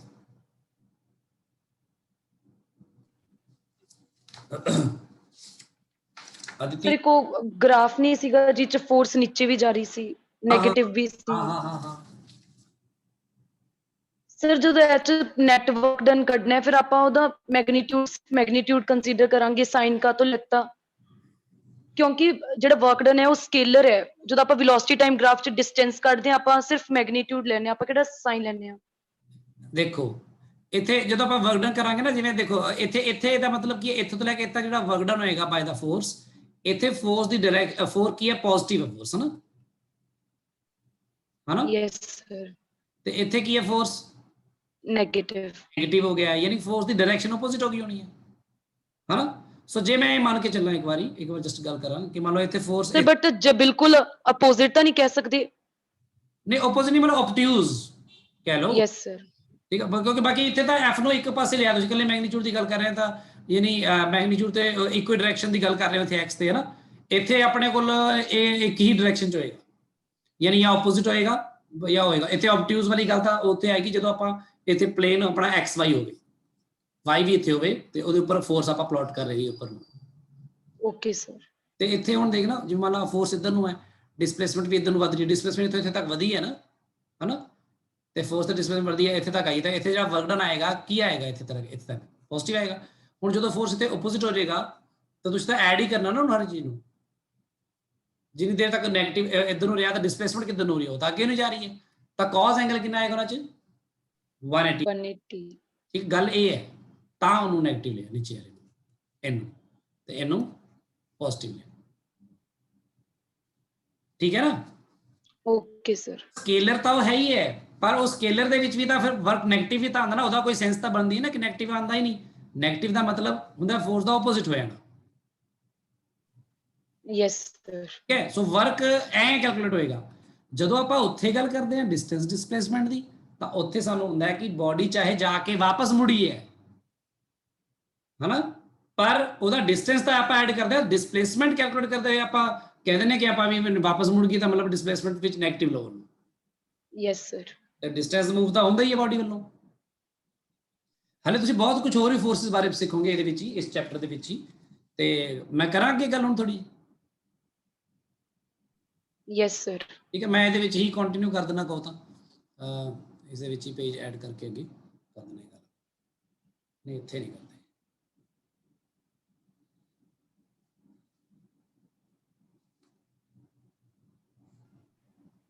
ਸਰ ਇੱਥੋਂ ਕੰਟੀਨਿਊ। ਹਾਂਜੀ ਸਰ ਹਾਂਜੀ ਹਾਂਜੀ ਸਰ डाउट ਸੀ ਹੈ, ਹਾਂ ਬੋਲੋ ਬੋਲੋ। ਸਰ ਅਗਰ ਸਰ ਕਿਸੇ ਵੀ ਬੋਡੀ ਦਾ ਨਾਰਮਲ ਰਿਐਕਸ਼ਨ ਸਰ 네ਗੇਟਿਵ ਹੋਵੇ। ਨਾਰਮਲ ਰਿਐਕਸ਼ਨ ਦੇ 네ਗੇਟਿਵ ਹੋਣ ਦਾ ਕੀ ਮਤਲਬ ਹੋਏਗਾ ਦੱਸੋ? ਹਾਂਜੀ ਸਰ ਆਹੀ ਕੁਐਸਚਨ ਸੀ। ਅੱਛਾ ਆਹ ਕੁਐਸਚਨ ਹੋਏਗਾ, ਠੀਕ ਹੈ ਠੀਕ ਹੈ। ਜਿਵੇਂ ਕਹਿੰਦਾ ਮਤਲਬ ਦੇਖੋ ਵੈਕਟਰਸ ਦੇ ਵਿੱਚ ਨਾ ਸਾਰੇ ਜਣੇ ਧਿਆਨ ਨਾਲ ਸੁਣੋ, ਵੈਕਟਰਸ ਦੇ ਵਿੱਚ 네ਗੇਟਿਵ ਤੇ ਪੋਜ਼ਿਟਿਵ ਜਿਹੜੇ ਹੁੰਦੇ ਨੇ ਇਹ ਕੋਈ ਆਪਣੇ ਆਪ ਦੇ ਵਿੱਚ ਕੋਈ ਐਬਸੋਲੂਟ ਨਹੀਂ ਹੁੰਦਾ। Nothing is absolute in vectors. ਜਦੋਂ ਤੁਸੀਂ ਫਰੇਮ ਆਫ ਰੈਫਰੈਂਸ ਦੀ ਗੱਲ ਕਰਦੇ ਹੋ, ਕਿਸੇ ਫਰੇਮ ਦੇ ਵਿੱਚ ਗੱਲ ਕਰਦੇ ਹੋ, ਰੈਕਟੈਂਗੂਲਰ ਕੰਪੋਨੈਂਟ ਦੀ ਗੱਲ ਕਰਦੇ ਹੋ, ਤਾਂ ਤੁਸੀਂ ਹਮੇਸ਼ਾ ਇਹਨੂੰ ਆਈ ਕੈਪ ਹੀ ਕਹਿੰਦੇ ਹੋ ਪੋਜ਼ਿਟਿਵਲੀ, ਤੇ ਇਹਨੂੰ ਮਾਈਨਸ ਆਈ ਕੈਪ ਹੀ ਕਹਿੰਦੇ ਹੋ, ਇਹਨੂੰ ਜੇ ਕੈਪ ਹੀ ਕਹਿੰਦੇ ਹੋ, ਤੇ ਇਹਨੂੰ ਮਾਈਨਸ ਜੇ ਕੈਪ ਹੀ ਕਹਿੰਦੇ ਹੋ। ਇਹ ਗੱਲ ਤਾਂ ਠੀਕ ਹੈ ਕਿਉਂਕਿ ਇਹ ਆਪਾਂ ਸਟੈਂਡਰਡ ਯੂਜ਼ ਕਰਦੇ ਨਾ ਹਰ ਜਗ੍ਹਾ, ਪਰ ਅਦਰਵਾਈਜ਼ ਆਪਣੇ ਕੋਲ ਪੋਜ਼ਿਟਿਵ ਤੇ 네ਗੇਟਿਵ ਦੀ ਲਈ ਕੋਈ ਐਸ ਸੱਚ ਇਸ ਤਰ੍ਹਾਂ ਪੱਕਾ ਨਹੀਂ। ਜਿਵੇਂ ਫॉर ਐਗਜ਼ਾਮਪਲ ਮੰਨ ਲਓ ਆ ਵੈਕਟਰ ਹੈ, ਜੇ ਮੈਂ ਇਸ ਵੈਕਟਰ ਦਾ ਨਾਮ ਏ ਵੈਕਟਰ ਰੱਖਤਾ ਤਾਂ ਤੁਸੀਂ ਦੇਖੋ ਮੈਂ ਪੋਜ਼ਿਟਿਵ ਰੱਖਿਆ ਨਾ ਨਾਮ ਇਹਦਾ, ਤੇ ਜਦੋਂ ਮੈਂ ਇਸ ਡਾਇਰੈਕਸ਼ਨ ਦੀ ਗੱਲ ਕਰੂੰਗਾ ਤਾਂ ਆਟੋਮੈਟਿਕਲੀ ਇਸ ਨੂੰ ਕੀ ਕਹੂੰਗਾ? ਮਾਈਨਸ ਏ ਵੈਕਟਰ। ਹੁਣ ਆ ਕੀ ਹੈ? ਇਹ ਡਾਇਰੈਕਸ਼ਨ ਕੋਈ ਆਪਣੇ ਆਪ ਖਾਸ ਥੋੜੀ ਹੈ। ਤੇ ਜੇ ਕੋਈ ਬੱਚਾ ਚਾਹੇ ਕਿ ਨਹੀਂ ਮੈਂ ਤਾਂ ਇਸ ਵੈਕਟਰ ਦਾ ਨਾਮ ਬੀ ਰੱਖੂੰਗਾ, ਮੈਂ ਕਹੂੰਗਾ ਫਿਰ ਇਹਦਾ ਨਾਮ ਕੀ ਰੱਖ ਦੇਣਾ? Minus B. ਸੋ ਵੈਕਟਰ ਦੀ ਇਕੁਏਸ਼ਨਸ ਦੇ ਵਿੱਚ 네ਗੇਟਿਵ ਦਾ ਮਤਲਬ ਸਿਰਫ ਇਹ ਹੁੰਦਾ ਹੈ, ਹੋਰ ਕੁਝ ਨਹੀਂ ਹੁੰਦਾ। ਜਿਵੇਂ ਫॉर ਐਗਜ਼ਾਮਪਲ ਅਗਰ ਮੈਂ ਕਹਿ ਦਵਾਂ ਕਿ ਦੇਖੋ a ਵੈਕਟਰ, ਇਹ ਬਹੁਤ ਧਿਆਨ ਨਾਲ ਦੇਖਣਾ, is equal to ab square by c into d vector ਹੈ, ਠੀਕ ਹੈ? ਤਾਂ ਇੱਥੇ ਮੇਰੇ ਕੋਲ ਕਈ ਕੇਸਿਸ ਨੇ, ਮੰਨ ਲਓ, ਤੇ ਜਿਵੇਂ ਇੱਕ ਕੇਸ ਮੰਨ ਲਓ ਮੈਂ ਕਹਿ ਰਿਹਾ ਵੀ a b ਤੇ c ਇਹ ਸਾਰੇ ਹੀ ਪੋਜ਼ਿਟਿਵ ਨੇ, ਤਾਂ ਤੁਸੀਂ ਦੱਸੋ a ਵੈਕਟਰ ਤੇ d ਵੈਕਟਰ ਪੈਰਲਲ ਹੋਣਗੇ ਕਿ ਐਂਟੀ ਪੈਰਲਲ ਹੋਣਗੇ? ਪੈਰਲਲ। ਹਾਂ ਉਹ ਜਾਂ ਉਹਨਾਂ ਦੇ ਬਲਕਿ ਹੈਵ ਸੇਮ ਡਾਇਰੈਕਸ਼ਨ ਕਹਿ ਲਓ, ਹਨਾ? ਠੀਕ ਹੈ। ਅਗਰ ਮੈਂ ਕਹਿ ਦਵਾਂ ਕਿ a 네ਗੇਟਿਵ ਹੈ, b ਵੀ 네ਗੇਟਿਵ ਹੈ ਤੇ c ਪੋਜ਼ਿਟਿਵ ਹੈ, ਤਾਂ ਦੱਸੋ ਕੀ ਹੋਏਗਾ? a ਤੇ d ਸੇਮ ਡਾਇਰੈਕਸ਼ਨ ਹੋਏਗੀ ਕਿ ਨਹੀਂ? ਡਿਫਰੈਂਟ। ਕਿਉਂ? ਸਰ ਕਿਉਂਕਿ b 네ਗੇਟਿਵ ਹੈ ਉਹਦਾ ਸਕੁਅਰ ਕਰਾਂਗੇ ਤਾਂ ਪੋਜ਼ਿਟਿਵ ਹੋ ਜੂ, a 네ਗੇਟਿਵ ਹੈ ਤਾਂ 네ਗੇਟਿਵ ਆ ਜਾਊਗਾ। ਇਹਦਾ ਤਾਂ ਕੋਈ ਫਰਕ ਹੀ ਨਹੀਂ ਪੈਂਦਾ। Yes sir. ਕੀ ਹੈ? ਸੋ ਤੁਸੀਂ a ਤੇ c ਤੋਂ ਡਿਸਾਈਡ ਕਰੋਗੇ, c ਪੋਜ਼ਿਟਿਵ ਹੈ, a 네ਗੇਟਿਵ ਹੈ। ਜੇ a 네ਗੇਟਿਵ ਹੈ ਤਾਂ ਪੱਕੀ ਗੱਲ a vector equal to minus of something d vector ਹੈ ਨਾ, ਤਾਂ ਯੈਸ ਸਰ। ਕੁੱਲ a ਤੇ d ਜਿਹੜੇ ਹੋਣਗੇ ਇਹ ਐਂਟੀ ਪੈਰਲਲ ਹੋਣਗੇ। ਕਲੀਅਰ ਹੈ ਗੱਲ? ਤੇ ਜੇ a 네ਗੇਟਿਵ ਹੋਵੇ, ਯੈਸ ਸਰ। b ਵੀ 네ਗੇਟਿਵ ਹੋਵੇ ਤੇ c ਵੀ 네ਗੇਟਿਵ ਹੋਵੇ ਤਾਂ ਸੇਮ ਡਾਇਰੈਕਸ਼ਨ ਚ ਹੋਣਗੇ। ਪੈਰਲਲ। ਹਾਂ ਪੈਰਲਲ ਹੋ ਜਾਣਗੇ ਉਹ। ਇਸ ਤਰ੍ਹਾਂ ਹੀ ਜੇ ਚਲੋ ਤੁਹਾਨੂੰ ਪਤਾ ਹੈ ਹੁਣ ਕੀ ਕਰਨਾ ਹੈ, ਠੀਕ ਹੈ? ਹੁਣ ਗੱਲ ਹੁੰਦੀ ਹੈ ਜੀ ਨਾਰਮਲ ਰਿਐਕਸ਼ਨ ਹੁੰਦਾ ਕੀ ਮਤਲਬ ਹੈ? ਤੇ ਗੱਲ ਤਾਂ ਸੁਣਨਾ, ਨਾਰਮਲ ਰਿਐਕਸ਼ਨ ਆਈ ਪੁੱਛ ਰਿਹਾ ਸੀ ਨਾ ਤੂੰ? ਹਾਂਜੀ ਸਰ। ਹਾਂ ਉਹ ਮੈਂ ਹੋਰ ਕੁਝ ਕਹਿਣ ਲੱਗਾ? ਨਹੀਂ ਸਰ ਬਸ ਆਹੀ। ਠੀਕ ਹੈ। ਸੋ ਨਾਰਮਲ ਰਿਐਕਸ਼ਨ ਦੇ 네ਗੇਟਿਵ ਹੋਣ ਦੀ ਕੀ ਸੈਂਸ ਬਣਦੀ ਹੈ ਇੱਥੇ ਆਪਾਂ ਜੇ ਗੱਲ ਕਰੀਏ ਤਾਂ ਆਪਾਂ ਨੂੰ ਪਤਾ ਕਿ ਨਾ ਮੰਨ ਲਓ ਕੋਈ ਬੋਡੀ ਹੈ ਇਹਦੇ ਉੱਪਰ ਰੱਖੀ ਹੋਈ ਹੈ ਤੇ ਉਹਦਾ weight ਕਿੱਧਰ ਨੂੰ ਐਕਟ ਕਰਦਾ ਹੈ? ਨੀਚੇ ਨੂੰ, ਹਨਾ? ਪਰ ਇਸ ਨੂੰ ਸਰਫੇਸ ਤੋਂ ਜਿਹੜੀ ਨਾਰਮਲ ਰਿਐਕਸ਼ਨ ਮਿਲਦੀ ਹੈ ਉਹ ਮਿਲਦੀ ਹੈ ਸਰਫੇਸ ਤੋਂ ਉੱਪਰ ਨੂੰ ਆਰ, ਹਨਾ? ਤੇ ਉਹ ਨਹੀਂ ਬਰਾਬਰ ਮਿਲਦੀ ਕਿਉਂਕਿ ਇਸ ਤਰ੍ਹਾਂ ਆਪਾਂ ਜੇ ਗੱਲ ਕਰੀਏ ਰੱਖਿਆ ਹੈ ਆ ਨਾਰਮਲ ਰਿਐਕਸ਼ਨ ਹੈ। ਮੰਨ ਲਓ ਆਪਣੀ ਇਹਨੂੰ ਨਾਰਮਲ ਰਿਐਕਸ਼ਨ ਨੂੰ ਪੋਜ਼ਿਟਿਵ ਮੰਨਿਆ ਹੈ ਇਸ ਜਗ੍ਹਾ ਤੇ। ਆਪਾਂ ਜ਼ਿਆਦਾਤਰ ਗੱਲ ਉੱਥੇ ਕਰਦੇ ਹਾਂ ਜਿੱਥੇ ਆਪਣੀ ਗੱਲ ਆਉਂਦੀ ਹੈ ਕਿ ਮੰਨ ਲਓ ਕੋਈ ਇੱਥੋਂ ਬੰਦੇ ਨੇ ਬਾਲਟੀ 'ਚ ਪਾਣੀ ਰੱਖਿਆ ਹੈ ਵਾ, ਇਹ ਇਹਦੇ ਬਾਰੇ ਬਹੁਤ ਡਿਟੇਲ 'ਚ ਗੱਲ ਤਾਂ ਬਾਅਦ ਵਿੱਚ ਹੀ ਹੋਏਗੀ, ਮੈਂ ਕਰੂੰਗਾ, ਪਰ ਮੈਂ ਵੈਸੇ ਗੱਲ ਕਰ ਰਿਹਾ। ਆ ਬਾਲਟੀ 'ਚ ਪਾਣੀ ਹੈ, ਠੀਕ ਹੈ? ਇਹ ਪਾਣੀ ਬਾਲਟੀ 'ਚੋਂ ਗਿਰਦਾ ਕਿਉਂ ਨਹੀਂ ਹੈ? ਕਿਉਂਕਿ ਬਾਲਟੀ ਦੇ ਵਿੱਚ ਪਾਣੀ ਦਾ weight ਹੈ ਜਿਹੜਾ ਬਾਲਟੀ ਦੇ ਤੱਲੇ ਨੂੰ ਥੱਲੇ ਲੱਗਦਾ ਹੈ, ਹਨਾ? ਉਸ ਬਾਲਟੀ ਦੇ ਨੀਚੇ ਵਾਲੇ ਆ ਬਲੈਕ ਸਰਫੇਸ ਤੋਂ ਉਸਨੂੰ ਕੀ ਮਿਲਦਾ ਹੈ? ਉੱਪਰ ਨੂੰ ਨਾਰਮਲ ਰਿਐਕਸ਼ਨ, ਤੇ weight ਨੀਚੇ ਨੂੰ ਐਕਟ ਕਰਦਾ ਹੈ, ਹਨਾ? ਪਾਣੀ ਦਾ ਜਿਹਦੇ ਦੋਨੋਂ ਬਰਾਬਰ ਹੁੰਦੇ ਨੇ ਤੇ ਇਸ ਲਈ ਬਾਲਟੀ 'ਚ ਪਾਣੀ ਨਹੀਂ ਗਿਰਦਾ। ਕਲੀਅਰ ਹੈ ਗੱਲ ਇਹ?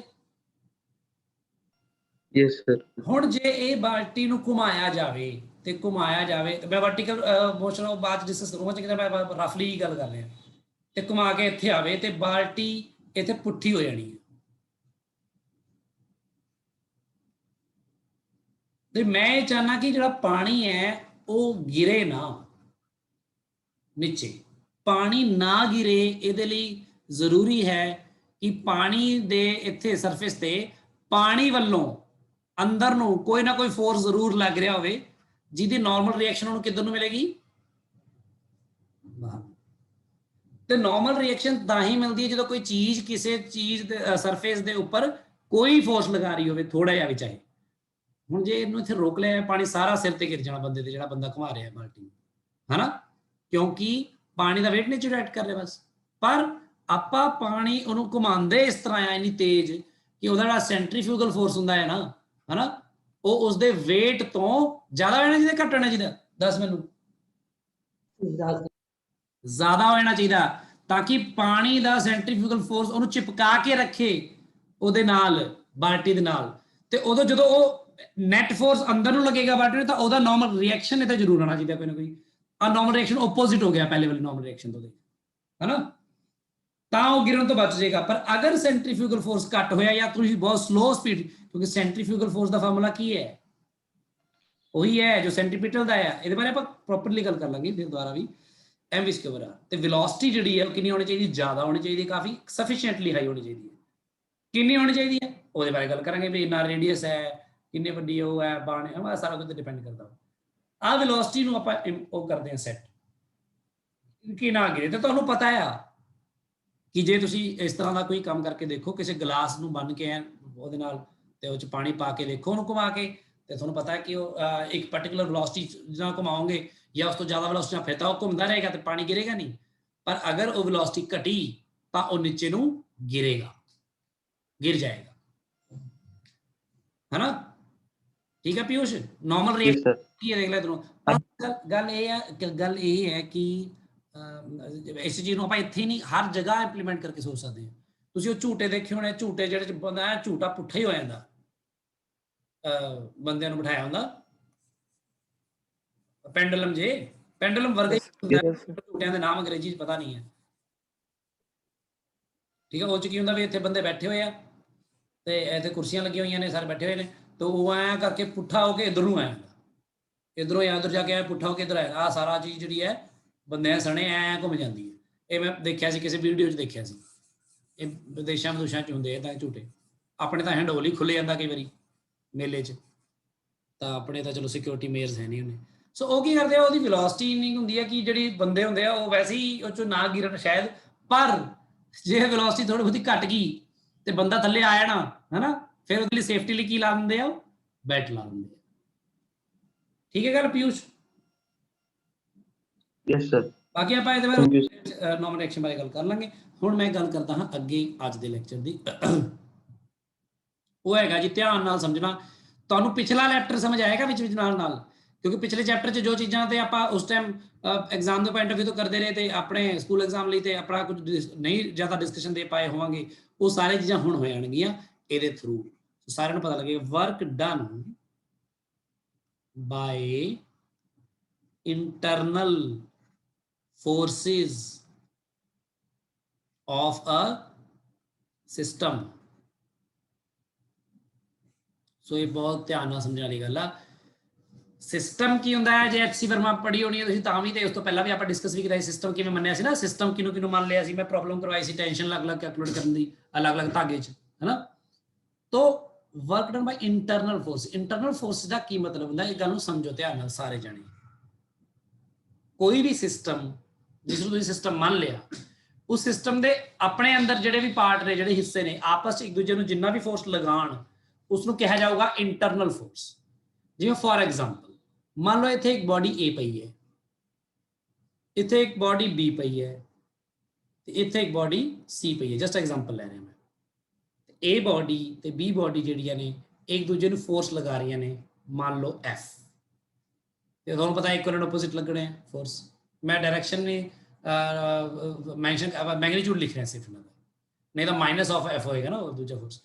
ਤੇ ਇਧਰ ਬੀ ਏ ਤੇ ਸੀ ਚ ਵੀ ਫੋਰਸ ਲੱਗ ਰਿਹਾ, ਮੰਨ ਲਓ ਐਫ ਡੈਸ਼ ਤੇ ਬੀ ਤੇ ਸੀ ਚ ਲੱਗ ਰਿਹਾ ਮੰਨ ਲਓ ਐਫ ਡਬਲ ਡੈਸ਼ ਆਣਾ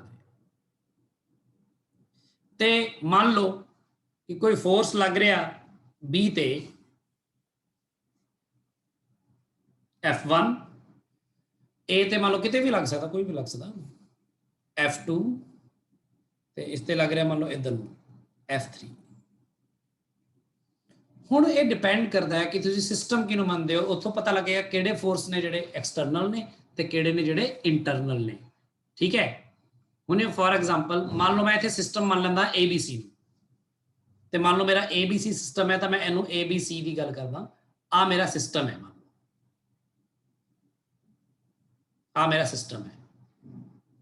ਤਾਂ ਇਹ ਜਿਹੜਾ F ਫੋਰਸਿਸ ਨੇ ਆਵਲੇ ਦੋਨੋਂ ਤੇ F ਡੈਸ਼ ਤੇ F ਡਬਲ ਡੈਸ਼, ਇਹ ਸਾਰੇ ਫੋਰਸਿਸ ਕੀ ਨੇ? ਇੰਟਰਨਲ। ਇਹ ਇਸ ਆਬਜੈਕਟ ਨੂੰ ਸਿਸਟਮ ਨੂੰ ਚਲਾ ਨਹੀਂ ਸਕਦੇ। ਤੁਸੀਂ ਖੜੇ ਟਰਾਲੇ ਦੇ ਚੜ ਜਾਓ, ਖਾਲੀ ਟਰਾਲੇ ਦੇ ਚੜ ਜਾਓ ਤੇ ਇੱਥੇ ਚੜ ਕੇ ਟਰੱਕ ਨੂੰ ਫੋਰਸ ਲਾਈ ਜਾਓ ਤਾਂ ਤੁਸੀਂ ਟਰੱਕ ਨੂੰ ਹਿਲਾ ਲਓਗੇ? No sir. ਕਿਉਂਕਿ ਤੁਹਾਡਾ ਫੋਰਸ, ਤੁਸੀਂ ਸਿਸਟਮ ਦਾ ਹਿੱਸਾ ਹੋ, ਤੁਸੀਂ ਸਿਸਟਮ ਤੇ ਫੋਰਸ ਲਾ ਰਹੇ ਹੋ, ਇਹਨੇ ਦੇ ਕਰਕੇ ਕੋਈ ਮੋਸ਼ਨ ਕ੍ਰੀਏਟ ਨਹੀਂ ਹੋਏਗਾ ਕਦੀ ਵੀ। ਕਲੀਅਰ ਹੈ ਗੱਲ? Yes sir. ਸੋ ਜੇ ਮੰਨ ਲਓ ਮੈਂ ਕਿਤੇ ਮੰਨ ਲਓ ਆਪਾਂ ਉਹ ਨਗਰ ਕੀਰਤਨ ਤੇ ਜਾਂਦੇ ਸੀ, ਅਸੀਂ ਟਰਾਲੀਆਂ ਟਰੂਲੀਆਂ 'ਚ ਭਰ ਕੇ, ਉਹ ਟਾਟਾ 407 ਅੱਗੀ ਜਿਹੜੀ ਗੱਡੀਆਂ ਹੁੰਦੀਆਂ ਮੰਨ ਲਓ ਉਹਨਾਂ 'ਚ ਆਪਾਂ ਪਿੱਛੇ ਸਾਰੇ ਖੜੇ ਹੁੰਦੇ ਸੀ ਸਾਰੇ ਜਣੇ, ਉਹ ਮੰਨ ਲਓ ਗੱਡੀ ਕਿਤੇ ਫਸ ਗਈ ਨੀਚੇ, ਆਪਾਂ ਇਹ ਗੱਡੀ ਕੱਢਣੀ ਆ, ਆਪਾਂ ਸਾਰੇ ਬੰਦੇ ਨੂੰ ਕੀ ਸਾਰੇ ਜਣੇ ਧੱਕਾ ਲਾਓ ਵੀ ਉੱਪਰ ਚੜੇ ਗੱਡੀ ਦੇ ਉੱਪਰੋਂ ਹੀ ਲਾਓ ਫੋਰਸ ਇੱਧਰ ਨੂੰ, ਆ ਸਾਰੇ ਫੋਰਸ ਜਿਹੜੇ ਗੱਡੀ ਉੱਪਰ ਖੜ ਕੇ ਲਾ ਰਹੇ ਹੋਣਗੇ, ਇਹਦੇ ਨਾਲ ਗੱਡੀ ਨਿਕਲ ਜਾਣੀ ਇੱਥੋਂ?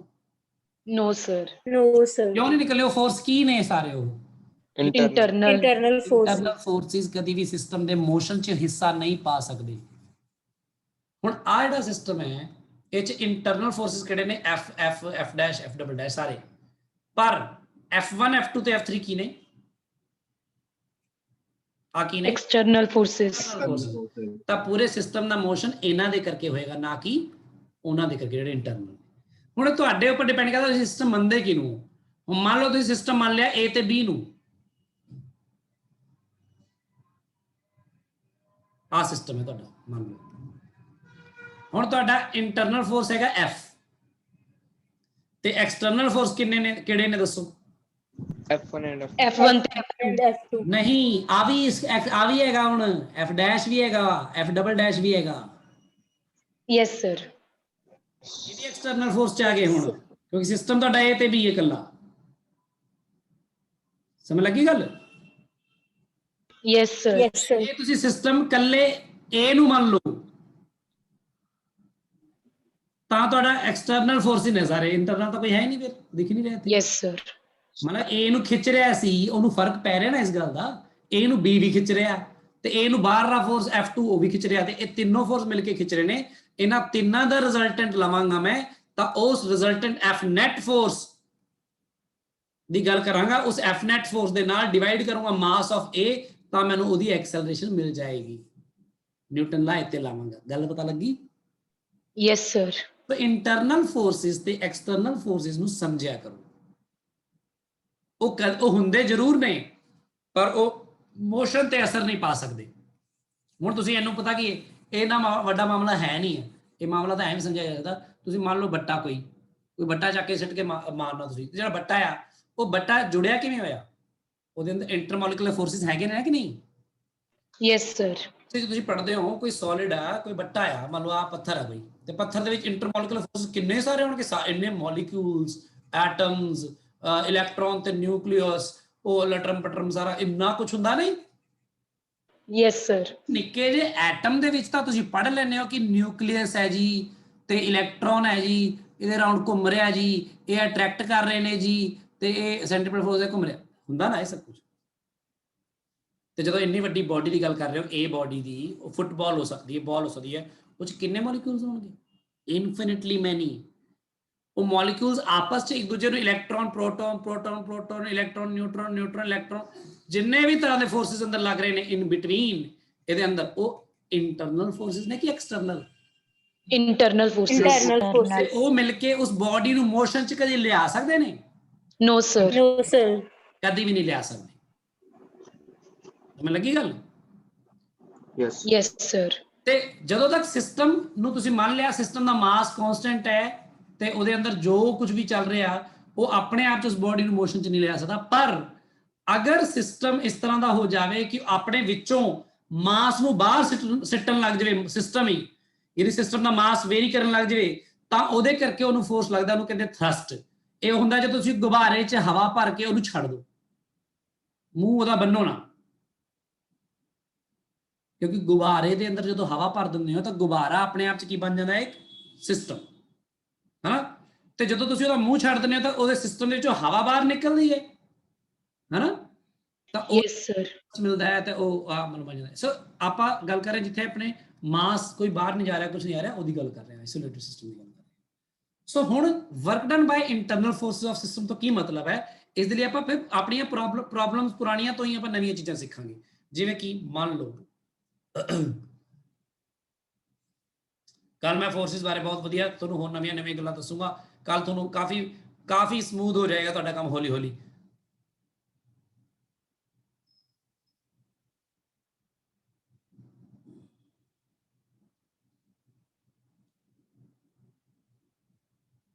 मान लो 5 kg ब्लॉक है, एक पूरा वो है भाई, चलो कोई नहीं, पता ही है। 5 kg ब्लॉक के ऊपर एक 3 kg ब्लॉक पे ते सरफेस स्मूथ पे ते इनू फोर्स F लग रहा ते आपां इहते मान के चलते हैं suppose F is not very large, therefore both blocks move together, यानी स्लिपिंग नहीं हो रही, ठीक है, स्लिपिंग नहीं हो रही। तो स्लिपिंग नहीं हो रही तो तुसीं इहनूं किवें बनाओगे कि बोथ मूव्स टुगेदर? तो मान लो फिर आप तुसीं अलग-अलग जे बनाओ इन्हां दा डायग्राम तो 3 kg बना लो ते 5 kg थोड़ा जिहा नीचे बना लीए जी, गल समझण लई आपां ਇਹਦੇ ਨਾਲ ਸੌਖਾ ਹੋ ਜਾਂਦਾ ਕੰਮ। ਤੇ ਤੁਹਾਨੂੰ ਪਤਾ ਹੈ ਕਿ ਫ੍ਰਿਕਸ਼ਨ ਦਾ ਫੋਰਸ 5 kg ਤੇ ਅਗਰ ਫੋਰਸ ਲਗਾ ਰਿਹਾ ਫ੍ਰਿਕਸ਼ਨ 5 kg ਨੂੰ ਕਿੱਧਰ ਲੱਗੇਗਾ? ठीक है। ਇੱਧਰ ਲੱਗੇਗਾ F, ਤੇ 3 kg ਨੂੰ ਕਿੱਧਰ ਲੱਗੇਗਾ? सर स्लिपिंग तो हो नहीं रही, फ्रिक्शन का तो लगू। नहीं, स्लिपिंग दोनों नहीं हो रही क्योंकि फ्रिक्शन ਜਿਹੜਾ ਹੈ ਉਹ मतलब अपनी मैक्सिमम वैल्यू नहीं लग पा ਰਿਹਾ, मतलब ਉੱਥੇ सॉरी ਜਿਹੜਾ फ्रिक्शन है, फ्रिक्शन की वैल्यू लिमिटिंग वैल्यू नहीं पहुंची है, इसलिए स्लिप नहीं कर रहे हो। जो लिमिटिंग वैल्यू तो ज्यादा बजेगा फ्रिक्शन, फिर तो स्लिपिंग हो जाएगी ना। Yes sir. प्रॉब्लम्स कितनी फ्रिक्शन वाली देखियो दोबारा रिवाइज करके की कीती सी ਆਪਾਂ ਗੱਲ। ਹੁਣ ਮੈਂ कह रहा कि अगर इत्थे if here we take both blocks as a system, then force of friction is internal or external? ਦੱਸੋ। इंटरनल है, यस, क्योंकि दोनों ब्लॉक्स ਨੂੰ सिस्टम ਮੰਨਿਆ ਮੈਂ, ਤਾਂ सिस्टम ਤਾਂ ਤੁਹਾਡਾ ਇਹ ਹੈ। ਹੁਣ ਉਹਦੇ सिस्टम ਦੇ ਅੰਦਰ ਜਿਹੜਾ ਫੋਰਸ ਲੱਗ ਰਿਹਾ ਉਹ ਇਹਨਾਂ ਦੇ ਅੰਦਰ ਹੀ ਲੱਗ ਰਿਹਾ ਨਾ, ਇਨ ਬਿਟਵੀਨ ਉਹਨਾਂ ਆਪਸ ਵਿੱਚ ਲੱਗ ਰਿਹਾ ਨਾ ਇੱਕ ਦੂਜੇ ਨਾਲ, ਤਾਂ ਉਹ ਫੋਰਸ ਜਿਹੜਾ ਹੈ ਇੰਟਰਨਲ ਫੋਰਸ ਹੋਏਗਾ। ਠੀਕ ਹੈ ਗੱਲ? ਸਰ ਰਿਪੀਟ ਕਰਿਓ। ਮੈਂ ਕਹਿ ਰਿਹਾ ਕਿ ਜੇ ਤੁਸੀਂ ਪੂਰੇ ਸਿਸਟਮ ਦੋਨੋਂ ਬਲੌਕਸ ਨੂੰ ਇੱਕ ਸਿਸਟਮ ਮੰਨ ਲਓ ਤਾਂ ਜਿਹੜਾ ਫ੍ਰਿਕਸ਼ਨ ਦਾ ਫੋਰਸ ਹੈ ਉਹ ਇੰਟਰਨਲ ਫੋਰਸ ਹੈ। ਆ ਕਹਿ ਰਿਹਾ ਬਸ ਮੈਂ, ਤੁਸੀਂ ਦੇਖੋ ਓਕੇ, ਇੰਟਰਨਲ ਤੇ ਐਕਸਟਰਨਲ ਦੀ ਗੱਲ ਸਮਝਾਈਏ ਤੁਹਾਨੂੰ, ਠੀਕ ਹੈ ਨਾ ਗੱਲ? ਹਾਂਜੀ ਤੇ ਜੇ ਉਹ ਇੰਟਰਨਲ ਹਾਂਜੀ ਤਾਂ ਉਹਦੇ ਦੁਆਰਾ ਵਰਕ ਡਨ ਪਤਾ ਕਰ ਲੈਣੇ ਆਪਾਂ। ਦੇਖੋ ਜਦੋਂ ਇਹ ਇਕੱਠੇ ਮੂਵ ਕਰ ਰਹੇ ਨੇ, ਦੇ ਮੂਵ ਟੂਗੇਦਰ, ਤਾਂ ਦੋਨਾਂ ਦੀ ਡਿਸਪਲੇਸਮੈਂਟ ਸੇਮ ਹੋਏਗੀ ਕਿ ਅਲੱਗ-ਅਲੱਗ ਹੋਏਗੀ? ਜੇ ਮੰਨ ਲਓ ਇੱਥੇ ਆ ਜਾਂਦਾ ਇਹ ਸੇਮ ਹੋਏਗੀ, ਸੇਮ, ਤੇ ਉਹਦੀ x ਹੋਏਗੀ ਤਾਂ ਇਹਦੀ ਵੀ x ਹੋਏਗੀ, ਹੈਨਾ, ਸੇਮ ਹੋਏਗੀ। ਤਾਂ ਫਿਰ work done ਬਾय friction on 3 kg block की होएगा? बाय फ्रिक्शन, मैं पूरा लिख रहा, की होएगा? fx fx ਹੋਏਗਾ ਯੈਸ, ਕਿਉਂਕਿ ਡਿਸਪਲੇਸਮੈਂਟ ਜਿਹੜੀ ਹੈ ਉਹ ਇਸ ਦਿਸ਼ਾ 'ਚ ਹੋਈ ਹੈ, ਮੰਨ ਲਓ ਦੋਨਾਂ ਦੀ, ਹਨਾ। ਹਾਂਜੀ ਪਿਊਸ਼।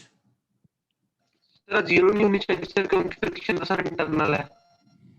ਨਹੀਂ ਇੰਟਰਨਲ ਤਾਂ ਹੈ, ਪਰ ਮੈਂ ਕਹਿ ਰਿਹਾ 3 kg ਬਲੌਕ ਤੇ ਮੈਂ ਗੱਲ ਕਰ ਰਿਹਾ।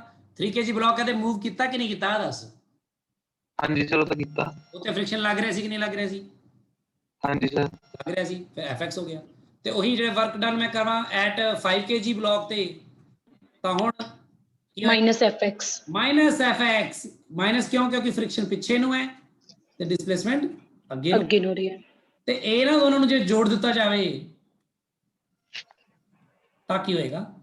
0 ਮਤਲਬ network done by the internal forces is 0 if the system ਅਗਰ ਸਿਸਟਮ ਦੇ ਵਿੱਚ ਕੋਈ ਵੀ ਕਿਸੇ ਵੀ ਤਰ੍ਹਾਂ ਦੀ in between ਆਪਸ ਚ ਕੋਈ ਐਕਸਲਰੇਸ਼ਨ ਨਹੀਂ ਹੋ ਰਹੀ ਤਾਂ। ਦੱਸੋ ਇਹ ਗੱਲ ਕਲੀਅਰ ਹੋਈ? ਹਾਂਜੀ ਨੈਟਵਰਕ Yes, sir. ਸੋ ਇਸ ਨੂੰ ਆਪਾਂ ਲਿਖ ਸਕਦੇ ਹਾਂ, ਇਹਨੂੰ ਆਪਾਂ ਇਹ ਲਿਖ ਸਕਦੇ ਹਾਂ, ਇਹਨੂੰ ਮੈਂ ਲਿਖਦਾ ਹਾਂ ਇੱਥੇ that if, ਕਿਉਂਕਿ ਇੰਪੋਰਟੈਂਟ ਸਟੇਟਮੈਂਟ ਹੈ, ਤੁਸੀਂ ਇਹ ਸਾਰੇ ਆਪਣੇ ਨੋਟਸ 'ਚ ਲਿਖੋਗੇ ਨਹੀਂ ਤਾਂ ਫਿਰ ਗਲਤੀ ਰਹੋਗੇ, ਤੁਹਾਡੇ ਨੋਟਸ ਇਨਕੰਪਲੀਟ ਹੋਣਗੇ। ਸੋ ਨਾਲ ਨਾਲ ਇਸ ਲਈ ਲਿਖ ਰਹੇ ਹਾਂ ਆਪਾਂ। So if there is no relative motion between objects of system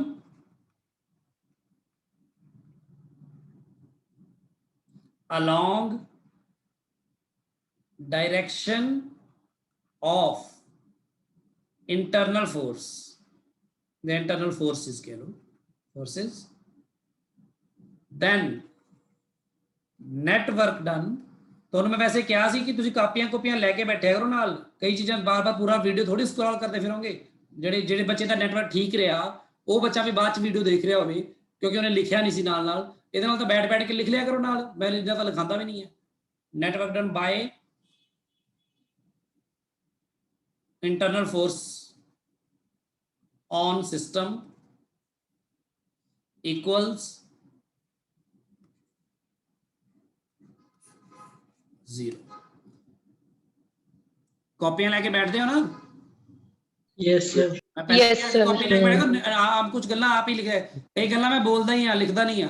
ਕਈ ਗੱਲਾਂ ਮੈਂ ਵੀਡੀਓ ਔਨ ਕਰਕੇ ਤੁਹਾਨੂੰ ਦਿਖਾਣਾ ਵਾ ਕਰਕੇ, ਤੇ ਕੱਲ ਦਿਖਾਊਂਗਾ, ਪਰ ਕੱਲ ਨਹੀਂ ਪਰਸੋਂ, ਜਦੋਂ ਮੈਂ ਇਸ ਤੋਂ ਅੱਗੇ ਪੋਟੈਂਸ਼ੀਅਲ એનર્ਜੀ ਗੱਲ ਕਰੂੰਗਾ। ਬਹੁਤ ਵਧੀਆ ਤਰ੍ਹਾਂ ਆਪਾਂ ਗੱਲਾਂ ਕਰਨੀਆਂ ਨੇ ਉੱਤੇ, ਤੇ ਉਹ ਗੱਲਾਂ ਫਿਰ ਐਵੇਂ ਹੁੰਦੀਆਂ ਕਿ ਬਸ ਉਹ ਗੱਲਾਂ ਹੀ ਹੋ ਜਾਂਦੀਆਂ ਨੇ। ਫਿਰ ਤੁਹਾਨੂੰ ਲਿਖੋਗੇ ਆਪਣੇ ਲੈਂਗੁਏਜ ਵੀ ਤਾਂ ਬੜਾ ਵਧੀਆ ਰਹੋਗੇ।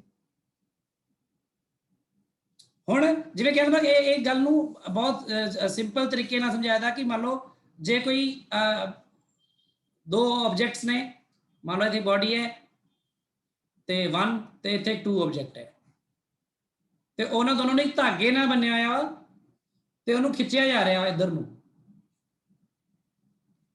ਤੇ ਜਦੋਂ ਧਾਗੇ ਨਾਲ ਬੰਨਿਆ ਹੋਇਆ ਤੇ ਧਾਗੇ ਵਿੱਚ ਕੀ ਆ ਜਾਂਦੀ ਹੈ? ਟੈਂਸ਼ਨ।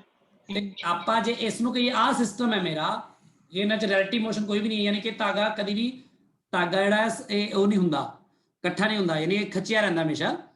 ਇਸ ਤਰ੍ਹਾਂ ਹੈ, ਮਤਲਬ ਰਿਲੇਟਿਵ ਮੋਸ਼ਨ ਨਹੀਂ ਹੋ ਰਿਹਾ। 1 ਤੇ 2 'ਚ ਕੋਈ ਰਿਲੇਟਿਵ ਮੋਸ਼ਨ ਨਹੀਂ ਹੈ, ਇਹ ਜਿੰਨੀ ਦੂਰੀ ਤੇ ਹੈਗੇ ਨੇ ਉਨੀ ਦੂਰੀ ਤੇ ਬਣੇ ਰਹਿੰਦੇ ਨੇ ਡਿਊਰਿੰਗ ਦੈਟ ਮੋਸ਼ਨ। ਤੇ ਇਹਨੂੰ ਖਿੱਚ ਕੇ ਆ ਜਿਹੜਾ ਐਫ ਫੋਰਸ ਹੈ ਇਹਨੇ ਲੈ ਕੇ ਇੱਥੇ ਚਲਾ ਗਿਆ, ਮਤਲਬ ਅੱਗੇ ਚਲਾ ਗਿਆ। ਤਾਂ ਮੰਨ ਲਓ ਜਿੰਨਾ ਫਿਰ ਇਹਨੇ 2 ਨੂੰ ਖਿੱਚਿਆ ਉਨਾ ਹੀ ਇੱਕ ਨੂੰ ਖਿੱਚਿਆ, 1 ਨੂੰ ਵੀ ਖਿੱਚਿਆ। ਤੇ ਮੈਂ ਕਹਿ ਰਿਹਾ ਤੁਸੀਂ ਵਰਕ ਡਨ ਬਾਈ ਟੈਂਸ਼ਨ ਪਤਾ ਕਰੋ। ਹੁਣ ਤੁਸੀਂ ਮੈਨੂੰ ਐਂ ਦੱਸ ਦਿਓ ਵਰਕ ਡਨ ਬਾਈ ਟੈਂਸ਼ਨ ਕੀ ਹੋਏਗੀ? ਇੱਥੇ ਟੈਂਸ਼ਨ ਸਰ ਨੈਟ ਹਾਂ ਔਨ 1, ਪਹਿਲੀ ਗੱਲ ਤਾਂ on 1 work done fx F ਨਹੀਂ ਟੀ।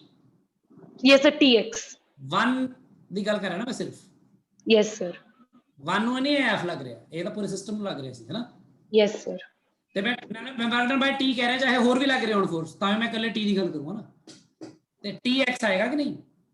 yes sir ਤੇ work done by tension on 2 minus tx ਤੇ ਜਦੋਂ ਦੋਨਾਂ ਨੂੰ ਜੋੜੋਗੇ ਤਾਂ 0 ਇਹਦਾ ਮਤਲਬ ਟੈਂਸ਼ਨ ਨੇ ਕੋਈ ਕੰਮ ਹੀ ਨਹੀਂ ਕੀਤਾ ਓਵਰਆਲ ਪੂਰੇ ਸਿਸਟਮ ਤੇ।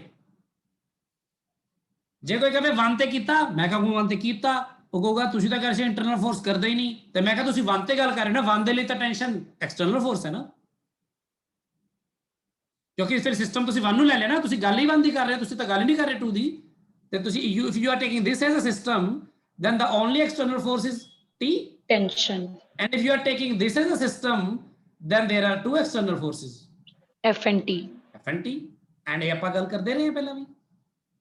and if you are taking 1 and 2 as a system, then the work done by tension is 0 na, Yes sir. क्योंकि tension is an Internal force. internal force, so work done by internal force ਕਦੋਂ ਹੁੰਦੀ ਹੈ, ਜਦੋਂ ਕਿ ਆ ਬੜੀ important ਗੱਲ ਹੈ, if there is Relative motion. motion between the objects, अगर स्लिपिंग हो जाए या अगर ਇੱਥੇ ਜਾ ਕੇ ਇਹ 2 ਰੁਕ ਜਾਏ ਤੇ 1 ਅੱਗੇ ਨੂੰ ਥੋੜਾ ਆਵੇ ਤੇ ਇਹ ਧਾਗਾ ਟੇਢਾ ਹੋ ਜਾਵੇ, ਹੁੰਦਾ ਕਿ ਨਹੀਂ ਇਦਾਂ? Yes sir. ਕਈ ਵਾਰ ਉਹ ਨਹੀਂ ਹੁੰਦਾ, ਜਿਵੇਂ ਉਹ ਕੀ ਕਹਿੰਦੇ ਟੋਚਨ ਕਰਨਾ ਕਹਿੰਦੇ ਆ ਨਾ, ਮੰਨ ਲਓ ਮਤਲਬ ਮੋਟਰਸਾਈਕਲ 'ਚ ਮੇਰੇ ਮਤਲਬ ਮੇਰੀ ਗੱਡੀ ਖਰਾਬ ਹੋ ਗਈ ਤੇ ਮੈਨੂੰ ਕੋਈ ਗੱਡੀ ਆ ਗਿਆ, ਗੱਡੀ ਉਹਨੇ ਮੇਰੀ ਗੱਡੀ ਧਾਗੇ ਨਾਲ ਨਹੀਂ ਰੱਸੀ ਨਾਲ ਬੰਨਤੀ, ਉਹ ਚਲਾ ਰਿਹਾ ਗੱਡੀ, ਮੇਰੀ ਗੱਡੀ ਪਿੱਛੇ ਚੱਲ ਰਹੀ ਹੈ। ਹੁਣ ਮੰਨ ਲਓ ਮੈਂ ਗੱਡੀ 'ਚ ਬੈਠਾ ਆਪਣੀ, ਉਹ ਆਪਣੀ ਗੱਡੀ 'ਚ ਚਲਾ ਰਿਹਾ ਵਾ, ਉਹਨੇ ਆ ਕੇ ਅੱਗੇ ਬ੍ਰੇਕ ਮਾਰਤੀ ਜਾਂ ਸਲੋ ਡਾਊਨ ਹੋ ਗਿਆ, ਤੇ ਮੇਰੀ ਗੱਡੀ ਥੋੜੀ ਸਲੋ ਡਾਊਨ ਹੋ ਜਾਣੀ ਨਾਲ, ਮੈਂ ਤਾਂ ਫ੍ਰੀ ਕਰ ਰੱਖੀ ਹੈ, ਮੇਰੀ ਗੱਡੀ ਜਾ ਕੇ ਉਹ 'ਚ ਵੱਜ ਵੀ ਸਕਦੀ ਹੈ। ਤੇ ਉਦੋਂ ਮੇਰੀ ਗੱਡੀ ਜਾ ਕੇ ਵੱਜੀ, ਕਿਹੜੇ ਫੋਰਸ ਕਰਕੇ ਵੱਜੀ ਦੱਸੋ? Tension ਕਰਕੇ। ਕਿ ਵੱਜੀ ਨਾ, ਟੈਂਸ਼ਨ ਸੀਗੀ ਥ੍ਰੈਡ 'ਚ, ਇਹਦਾ ਮਤਲਬ ਟੈਂਸ਼ਨ ਨੇ ਉੱਥੇ ਜਿਹੜਾ ਵਰਕ ਡਨ ਕੀਤਾ ਉਹ 0 ਨਹੀਂ ਹੈ, ਕਿਉਂਕਿ ਰਿਲੇਟਿਵ ਮੋਸ਼ਨ ਹੋ ਗਿਆ ਦੋਨਾਂ ਦੇ ਵਿੱਚ। ਸੋ ਜਦੋਂ ਤੱਕ ਰਿਲੇਟਿਵ ਮੋਸ਼ਨ ਨਹੀਂ ਹੁੰਦਾ ਉਦੋਂ ਤੱਕ ਇਹ ਗੱਲ ਸਹੀ ਹੈ ਕਿ ਇੰਟਰਨਲ ਫੋਰਸ ਦਾ ਵਰਕ ਡਨ 0 ਹੁੰਦਾ ਹੈ। ਹਾਂਜੀ ਪਿਊਸ਼, ਹੱਥ ਖੜਾ ਕਰ ਰਿਹਾ ਤੂੰ। ਹਾਂਜੀ ਸਰ, ਜੇ ਸਰ ਆਪਾਂ ਨੂੰ ਇੱਥੇ ਪੁੱਛ ਲਿਆ ਜਾਵੇ work done by F on 1, then sir 0 ਆਏਗਾ? ਨਹੀਂ ਆਬਵੀਅਸਲੀ ਇੱਥੇ ਆਪਾਂ F ਦੀ ਤਾਂ ਆਪਣੇ ਕੋਲ ਇੱਥੇ ਪੁੱਛਿਆ ਜਾਏਗਾ work done by F on system, ਕਿਉਂਕਿ F ਪੂਰੇ ਸਿਸਟਮ ਨੂੰ ਮੂਵ ਕਰਾ ਰਿਹਾ ਨਾ ਇੱਥੇ ਆਪਾਂ ਨੂੰ। F ਡਾਇਰੈਕਟਲੀ ਤਾਂ ਤੁਹਾਨੂੰ ਲੱਗ ਨਹੀਂ ਰਿਹਾ, 1 ਤੇ ਟੈਂਸ਼ਨ ਨੇ ਫੋਰਸ ਵਰਕ ਡਨ ਕੀਤਾ, ਸਿਰਫ 1 ਤੇ ਵਰਕ ਡਨ ਟੈਂਸ਼ਨ ਕਰ ਰਹੀ ਹੈ F, ਕਿਉਂਕਿ ਇਹ F ਜਿਹੜਾ ਹੈ 1 ਦੇ ਲਈ ਫੋਰਸ ਹੈ ਹੀ ਨਹੀਂ ਹੈ, 1 does not know F, ਠੀਕ ਹੈ। ਸਿਸਟਮ ਦੇ ਹਿੱਸੇ ਨੇ, ਮੰਨ ਲਓ A ਹੈ ਤੇ C ਹੈ, ਤੇ ਮੈਨੂੰ ਕੋਈ ਕਹਿ ਰਿਹਾ ਕਿ ਵੀ C ਤੇ ਆ ਫੋਰਸ ਲੱਗ ਰਿਹਾ F1, ਠੀਕ ਹੈ, ਤੇ ਉਹ ਕਹਿ ਰਿਹਾ ਨਹੀਂ ਮੈਂ ਇਕੱਲੇ A ਦੀ ਗੱਲ ਕਰ ਰਿਹਾ, A ਤੇ ਦੱਸੋ ਵਰਕ ਡਨ, ਤੇ A ਤੇ ਵਰਕ ਡਨ ਨਹੀਂ, ਮੈਂ A ਤੇ ਲੱਗਣ ਵਾਲੇ ਇੰਟਰਨਲ ਫੋਰਸਿਸ, A ਤੇ ਲੱਗਣ ਵਾਲੇ ਐਕਸਟਰਨਲ, ਆ 3 ਫੋਰਸ ਕੰਸੀਡਰ ਕਰੂੰਗਾ, ਇਹਨਾਂ ਲਈ ਵਰਕ ਡਨ ਪਤਾ ਕਰੂੰਗਾ, ਬਾਕੀ ਸਾਰੇ ਇਹਨਾਂ ਨੂੰ ਜਾਣਦਾ ਵੀ ਨਹੀਂ ਹੈ, ਠੀਕ ਹੈ। ਹਾਂਜੀ ਸਰ, ਓਕੇ, ਹਾਂਜੀ। ਇਹੀ ਆਪਾਂ ਫ੍ਰੀ ਬੋਡੀ ਡਾਇਗਰਾਮ 'ਚ ਸਿੱਖਦੇ ਹਾਂ ਨਾ, ਫ੍ਰੀ ਬੋਡੀ ਡਾਇਗਰਾਮ 'ਚ ਆਪਾਂ ਫ੍ਰੀ ਬੋਡੀ ਡਾਇਗਰਾਮ ਜੋ ਕਰਦੇ ਹਾਂ ਆਹੀ ਚੀਜ਼ਾਂ ਸਿੱਖਣ ਦੀ ਕੋਸ਼ਿਸ਼ ਕਰਦੇ ਹਾਂ ਆਪਾਂ, ਕਿ ਵੀ ਫ੍ਰੀ ਬੋਡੀ ਡਾਇਗਰਾਮ ਕਰਨਾ ਤਾਂ ਕਿੰਨਾ ਸੌਖਾ ਹੈ ਇਹਦਾ ਕੰਮ, ਬੋਡੀ ਨੂੰ ਵੱਖਰਾ ਕਰੋ, ਉਹਦੇ ਵਿੱਚ ਲੱਗਣ ਵਾਲੇ ਫੋਰਸ ਦੇਖੋ, ਬਾਕੀ ਛੱਡ ਦਿਓ ਦੁਨੀਆ ਭਰ ਦੀਆਂ ਸਾਰੀਆਂ ਗੱਲਾਂ, ਸਾਰਾ ਕੁਝ ਫਿਰ ਫਿਜ਼ੂਲ ਹੈ ਬਾਕੀ, ਠੀਕ ਹੈ ਨਾ। ਅੱਛਾ, ਅਗਰ if there is relative motion, अगर relative motion है, then there can be non-zero, there will be non-zero work done by internal forces. ਕਿਵੇਂ? ਤੁਸੀਂ ਸਲਿਪਿੰਗ ਵਾਲੀ ਗੱਲ ਕਰ ਲਓ, ਮੰਨ ਲਓ ਤੁਸੀਂ ਕਿ ਇੱਥੇ ਸਲਿਪਿੰਗ ਹੋ ਰਹੀ ਹੈ, ਆ ਮੰਨ ਲਓ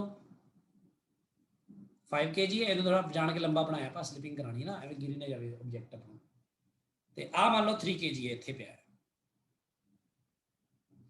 ਤੇ ਜਦੋਂ ਫੋਰਸ ਤੁਸੀਂ ਲਾਇਆ, ਫੋਰਸ ਇੰਨਾ ਜ਼ਿਆਦਾ ਲਗਾਇਆ ਕਿ ਫੋਰਸ ਪਿੱਛੇ ਇੰਨਾ ਜ਼ੋਰ ਦੀ ਖਿੱਚਿਆ, ਇੰਨਾ ਜ਼ਿਆਦਾ ਫੋਰਸ ਲੱਗਿਆ ਕਿ ਉਹ ਲਿਮਿਟਿੰਗ ਫ੍ਰਿਕਸ਼ਨ ਜਿਹੜਾ ਇਹਨਾਂ 'ਚ F ਲੱਗ ਰਿਹਾ ਸੀ, ਲਿਮਿਟਿੰਗ ਤੋਂ ਟੱਪ ਗਿਆ, ਤੇ ਆ ਜਿਹੜਾ ਆਬਜੈਕਟ ਹੈ ਫਿਰ ਸਲਿਪ ਕਰਕੇ ਪਿੱਛੇ ਨੂੰ ਜਾਏਗਾ ਕਿ ਅੱਗੇ ਨੂੰ ਜਾਏਗਾ ਦੱਸੋ? ਪਿੱਛੇ ਨੂੰ ਜਾਏਗਾ ਨਾ। Yes sir. 5 kg ਹੈ ਤੇ 3 kg ਮੰਨ ਲਓ ਪਹਿਲਾਂ ਇੱਥੇ ਪਿਆ ਹੋਇਆ ਸੀ, ਹਨਾ, ਇੱਥੇ ਪਿਆ ਹੋਇਆ ਸੀ, ਹੁਣ ਇੱਥੇ ਆ ਗਿਆ ਸਲਿਪ ਕਰਕੇ, ਮੰਨ ਲਓ,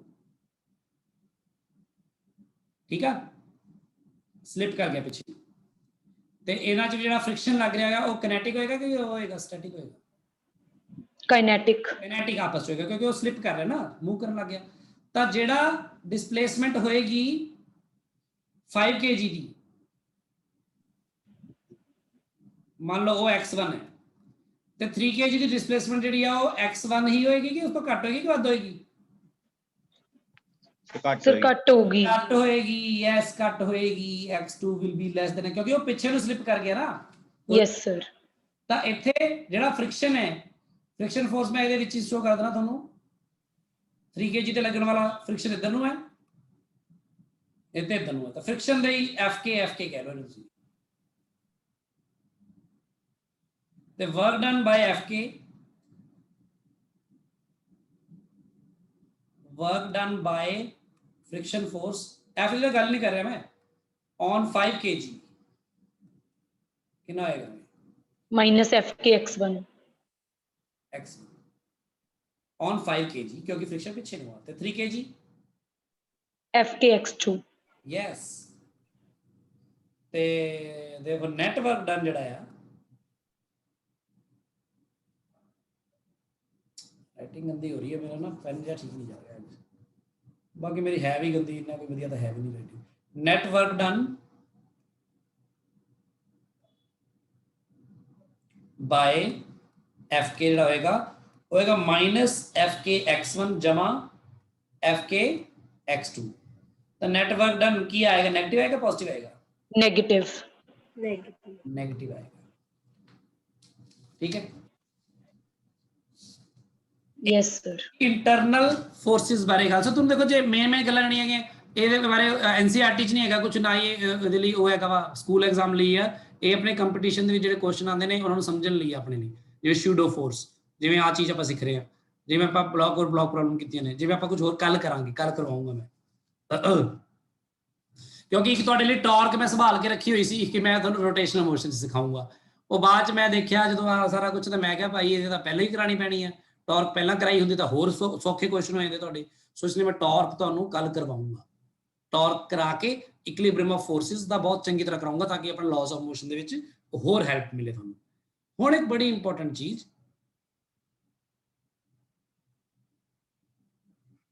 work done by centripetal force is always 0.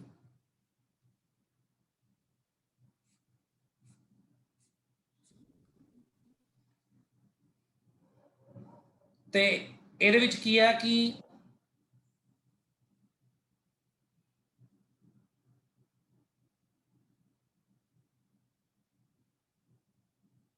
ਆ ਮੰਨ ਲਓ ਇੱਕ ਸਰਕੂਲਰ ਮੋਸ਼ਨ ਹੈ, ਇਹ ਯੂਨੀਫਾਰਮ ਵੀ ਹੋ ਸਕਦਾ, ਨਾਨ ਯੂਨੀਫਾਰਮ ਵੀ ਹੋ ਸਕਦਾ। ਜੇ ਯੂਨੀਫਾਰਮ ਹੈ ਤਾਂ ਤੁਹਾਨੂੰ ਪਤਾ ਵੈਲੋਸਿਟੀ ਦਾ ਮੈਗਨੀਟਿਊਡ ਸੇਮ ਰਹੇਗਾ। ਜਿਵੇਂ ਇੱਥੇ ਵੈਲੋਸਿਟੀ ਮੰਨ ਲਓ ਆਇਆ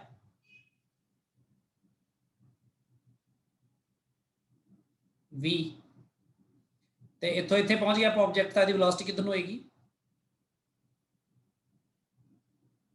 ਇਹਨੂੰ v1 ਕਹਿ ਰਿਹਾ ਮੈਂ, v ਵੀ ਹੋ ਸਕਦਾ ਹੈ ਜੇ ਯੂਨੀਫਾਰਮ ਹੋਵੇ, ਤੇ ਨਹੀਂ ਤਾਂ ਹੋਏਗਾ। ਤੇ ਸੈਂਟਰੀਪੀਟਲ ਫੋਰਸ ਕਿਸ ਡਾਇਰੈਕਸ਼ਨ ਚ ਲੱਗੇਗਾ? ਟੁਵਾਰਡ ਸੈਂਟਰ। ਇੱਧਰ ਨੂੰ ਲੱਗੇਗਾ ਸੈਂਟਰੀਪੀਟਲ ਫੋਰਸ। ਤੇ ਇਸ ਜਗ੍ਹਾ ਤੇ ਕਿੱਧਰ ਨੂੰ ਲੱਗੇਗਾ? ਟੁਵਾਰਡਸ ਦ ਸੈਂਟਰ। ਇੱਧਰ ਨੂੰ ਲੱਗੇਗਾ। ਬਸ ਇਹਨੂੰ F ਕਹਿ ਦਿਓ ਤੁਸੀਂ, ਸੈਂਟਰੀਪੀਟਲ ਫੋਰਸ FC ਜਾਂ ਠੀਕ ਹੈ। ਤੇ ਤੁਹਾਨੂੰ ਪਤਾ ਜਿਹੜਾ ਸੈਂਟਰੀਪੀਟਲ ਫੋਰਸ ਹੈ,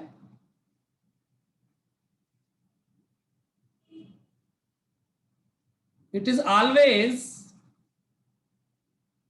perpendicular to velocity, the direction of motion. हाँ मतलब yes sir. Direction of motion दे हमेशा परपेंडिकुलर है ना। देखो yes sir. is changing at every instant, but still the centripetal force is also changing at every instant, and it is always coming perpendicular to that motion. Yes sir. So अगर centripetal force जो है perpendicular to velocity रहता है, therefore work done by centripetal force कितना होएगा? 0, क्योंकि 90 cos 90 हो जाए। हाँ हमेशा 90 होएगा। ये हर जगह होएगा, हर जगह जिथे भी इस तरह के केसेस आएंगे। जिवें कि एक और एग्जांपल लेने ਆਪਾਂ, मान लो इथे फिक्स है एक जगह ਤੇ ਆਪਾਂ ਪੈਂਡੂਲਮ ਫਿਕਸ ਕੀਤਾ ਹੈ, ਤੇ ਪੈਂਡੂਲਮ ਤੁਹਾਨੂੰ ਪਤਾ ਕਿਵੇਂ ਮੂਵ ਕਰਦਾ, ਤਾਂ ਕਿ ਇਹਦੀ ਮੰਨ ਲਓ ਇੱਕ ਪੋਜੀਸ਼ਨ ਇੱਧਰ ਨੂੰ ਹੈ, ਮੈਂ ਸਟ੍ਰੇਟ ਬਣਾ ਦਾਂ ਥੋੜੀ ਜੀ, ਆਇਆ ਪੈਂਡੂਲਮ ਦੀ ਪੋਜੀਸ਼ਨ, ਤੇ ਉਸ ਤੋਂ ਥੋੜੀ ਦੇਰ ਬਾਅਦ ਮੰਨ ਲਓ ਇੱਥੇ ਹੈ, ਉਸ ਤੋਂ ਥੋੜੀ ਦੇਰ ਬਾਅਦ ਸਿੱਧਾ ਇੱਥੇ ਹੈ, ਸਟੇਟ ਹੀ ਰੱਖ ਲਓ, ਇੱਥੇ ਹੈ।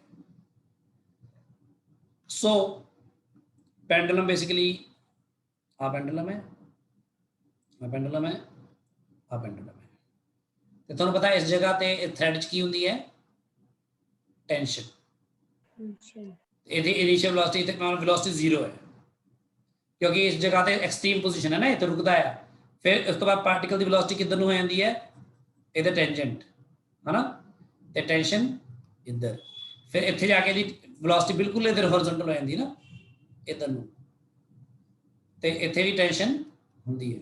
ਸੋ ਟੈਂਸ਼ਨ ਹਮੇਸ਼ਾ ਹੀ ਪਰਪੈਂਡੀਕੂਲਰ ਹੁੰਦੀ ਹੈ। ਦੇਖੋ ਤਾਂ ਟੈਂਸ਼ਨ ਹੈ ਜਿਹੜੀ, ਇਹੀ ਤਾਂ ਸੈਂਟਰੀਪੀਟਲ ਫੋਰਸ ਦਾ ਕੰਮ ਕਰਦੀ ਹੈ, ਇਹਨੂੰ ਘੁਮਾਉਂਦੀ ਹੈ, ਕਿਉਂਕਿ this is also kind of circular motion ਨਾ। Yes sir. ਮਤਲਬ ਇਹ ਪੂਰਾ ਸਰਕਲ ਨਹੀਂ ਹੋ ਰਿਹਾ, ਪਰ ਇਹ ਮੁੜ ਕੇ ਦੇਖਿਆ ਜਾਵੇ ਤਾਂ ਪੂਰੇ ਸਰਕਲ ਦਾ ਹਿੱਸਾ ਹੀ ਹੈ ਨਾ ਇੱਕ ਤਰ੍ਹਾਂ।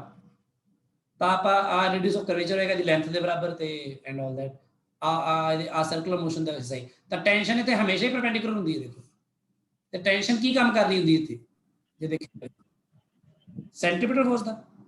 ਯੈਸ ਸਰ, ਡਾਇਰੈਕਸ਼ਨ ਚੇਂਜ ਕਰ ਰਹੀ। ਹਾਂ, ਤਾਂ ਸੈਂਟਰੀਪੀਟਲ ਫੋਰਸ ਦੇ ਕਰਕੇ ਜਿਹੜਾ ਆਪਣਾ ਹੁੰਦਾ ਹੈ, ਜਿਹੜਾ ਵਰਕ ਡਨ ਹੁੰਦਾ ਉਹ ਹਮੇਸ਼ਾ 0 ਹੁੰਦਾ ਹੈ। ਤੇ ਜ਼ਰੂਰੀ ਨਹੀਂ ਹੁੰਦਾ ਕਿ ਫੋਰਸ ਹਮੇਸ਼ਾ ਹੀ ਪਰਪੈਂਡੀਕੂਲਰ ਜਾਂ ਉਹੀ ਹੋ ਸਕਦਾ ਹੈ ਜਾਂ ਪੈਰਲਲ ਹੋ ਸਕਦਾ ਹੈ। ਜਿਵੇਂ ਫॉर एग्जांपल ਮੰਨ ਲਓ ਕੋਈ ਇਸ ਤਰ੍ਹਾਂ ਹੈ,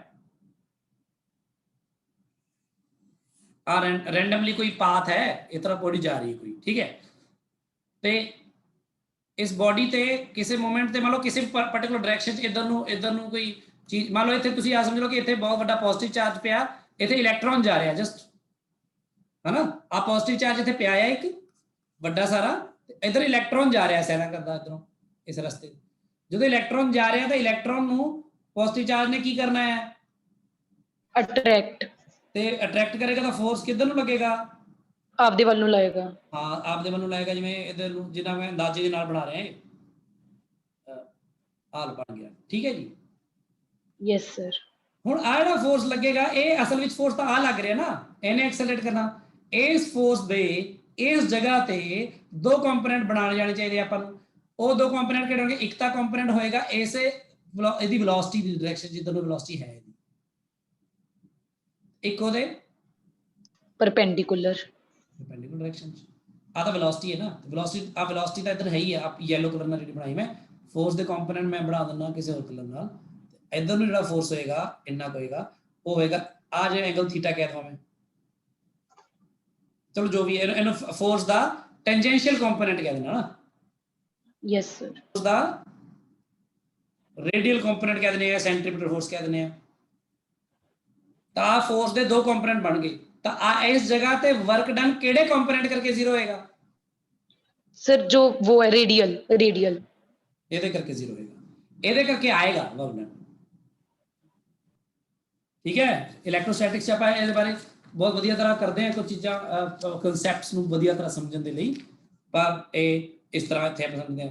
ਦੱਸੋ ਗੱਲ ਕਲੀਅਰ ਹੋਈ? ਵੈਭਵ? Yes, sir. ਯੋਗੇਸ਼? ਠੀਕ ਹੈ ਨਾ। ਇਸ ਤਰ੍ਹਾਂ ਕੋਈ ਸਿਚੁਏਸ਼ਨ ਇਮੇਜਿਨ ਕਰ ਸਕਦੇ ਨਾ ਆਪਾਂ। ਸਾਨੂੰ ਇਹ ਪਤਾ ਹੈ ਕਿ ਜੇ ਮੈਂ ਆਮ ਗੱਲਾਂ ਤੁਹਾਨੂੰ ਸਮਝਾਉਣੀਆਂ ਹੁੰਦੀਆਂ ਤਾਂ ਮੈਂ ਤੁਹਾਨੂੰ ਉਦੋਂ ਪਤਾ ਕਿਵੇਂ ਸਮਝਾਈ ਸੀ ਇਹੀ ਗੱਲ। ਮੈਂ ਤੁਹਾਨੂੰ ਬਹੁਤ ਸਿੱਧੇ ਤਰੀਕੇ ਨਾਲ ਸਮਝਾਈ ਸੀ। ਮੈਂ ਕਿਹਾ ਮੰਨ ਲਓ ਕੋਈ ਬੋਡੀ ਹੈ, ਉਹਦੀ ਵੈਲੋਸਿਟੀ ਇੱਧਰ ਨੂੰ ਹੈ ਤੇ ਉਹਨੂੰ ਫੋਰਸ ਇੱਧਰ ਨੂੰ ਲੱਗ ਰਿਹਾ, ਸਮਝਾਇਆ ਸੀ ਨਾ ਇਹ ਗੱਲ? Yes sir. ਮੈਂ ਕਿਹਾ ਸੀ ਫੋਰਸ 2 ਕੰਪੋਨੈਂਟ ਬਣਾ ਲਓ, ਇੱਕ ਤਾਂ f cos ਥੀਟਾ ਇੱਧਰ ਨੂੰ, f sin ਥੀਟਾ ਇੱਧਰ ਨੂੰ। ਆ ਜਿਹੜਾ ਕਰੇਗਾ ਇਹ ਵੈਲੋਸਿਟੀ ਨੂੰ ਵਧਾ ਦੇਗਾ ਤੇ ਆ ਇਹਨੂੰ ਮੋੜ ਦੇਗਾ ਉੱਪਰ ਨੂੰ, ਥੋੜਾ ਜਿਹਾ ਇਹੋ ਜਿਹੀ ਵੈਲੋਸਿਟੀ ਕਰਾਈ ਸੀ ਗੱਲ।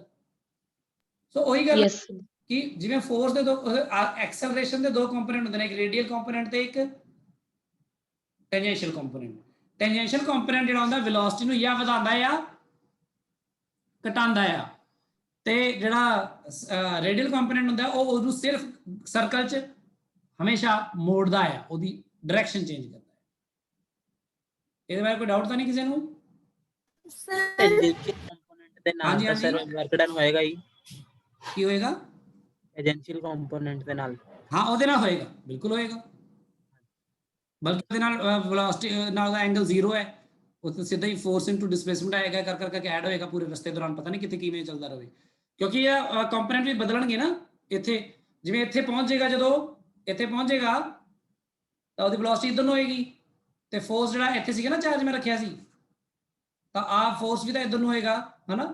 ਫਿਰ ਉਹਦੇ ਕੰਪੋਨੈਂਟ ਜਿਹੜੇ ਉਹ ਅਲੱਗ-ਅਲੱਗ ਆਣਗੇ ਸਾਰੇ, ਤੇ ਅਲੱਗ-ਅਲੱਗ ਉਹਦੇ ਮੁੜਨਾ, ਇਸ ਲਈ ਸਭ ਦੀ ਕਰਵੇਚਰ ਵੀ ਬਦਲ ਰਿਹਾ ਹਰ ਜਗ੍ਹਾ, ਦੇਖੋ है ना। हिमानी कह रही ਬਸ ਲੱਗ ਗਿਆ ਸਮਝ। ਮੈਂ ਪੁੱਛ ਰਹੀ ਸੀ ਕਿ ਰੇਡੀਅਲ ਕੰਪੋਨੈਂਟ ਨਾਲ ਜ਼ੀਰੋ ਕਿਵੇਂ ਹੋਏਗਾ। ਲੱਗ ਗਿਆ ਸਰ, ਕਿ ਉਹ ਡਾਇਰੈਕਸ਼ਨ ਚੇਂਜ ਕਰ ਰਿਹਾ ਨਾ, ਬਸ ਇਸ ਲਈ। हाँ, ਠੀਕ ਹੈ ਸਰ। ਤੇ ਉਹ ਡਾਇਰੈਕਸ਼ਨ ਚੇਂਜ ਕਰ ਰਹੇ, ਤੇ ਦੂਜੀ ਗੱਲ ਇਹ ਕੀ ਹੈ, ਉਹ 90 ਡਿਗਰੀ ਹੈ ਮੋਸ਼ਨ ਦੇ ਨਾਲ। ਠੀਕ ਹੈ, ਇੱਥੇ ਕੁਝ ਗੱਲਾਂ ਜਿਹੜੀਆਂ, ਕੁਝ ਗੱਲਾਂ ਤੇ ਕਲੈਰਿਟੀ ਹੋਣੀ ਚਾਹੀਦੀ ਹੈ, ਪਤਾ ਲੱਗਣਾ ਚਾਹੀਦਾ ਹੈ। ਅਗਲਾ ਜਿਹੜਾ ਟੌਪਿਕ ਹੈ, ਮੈਂ ਅਗਲਾ ਟੌਪਿਕ ਇਹ ਕਰਦਾ, ਅਗਲੇ ਉਹ ਚ ਚੱਕਦਾ ਵਾਂ, ਕਿਉਂਕਿ ਵਰਕ એનર્ਜੀ ਥਿਊਰਮ ਤੇ ਕੰਜ਼ਰਵੇਟਿਵ ਫੋਰਸਿਸ ਹੁੰਦੀਆਂ ਕੀ ਨੇ ਉਹਦੇ ਬਾਰੇ ਡਿਟੇਲ ਚ ਗੱਲ ਚੱਲਣੀ ਹੈ ਆਪਣੀ। ਪਰ ਮੈਂ ਤੁਹਾਨੂੰ ਕੁਝ ਬੇਸਿਕ ਗੱਲਾਂ ਦੱਸਦਾ ਹੋਣੀ ਇੱਕ ਨਵੀਂ ਚੀਜ਼ ਬਾਰੇ। ਇਹਦੇ ਵਿੱਚ ਹੀ ਰੇਡੀਅਸ ਆਫ ਕਰਵੇਚਰ ਕੀ ਹੁੰਦਾ ਹੈ।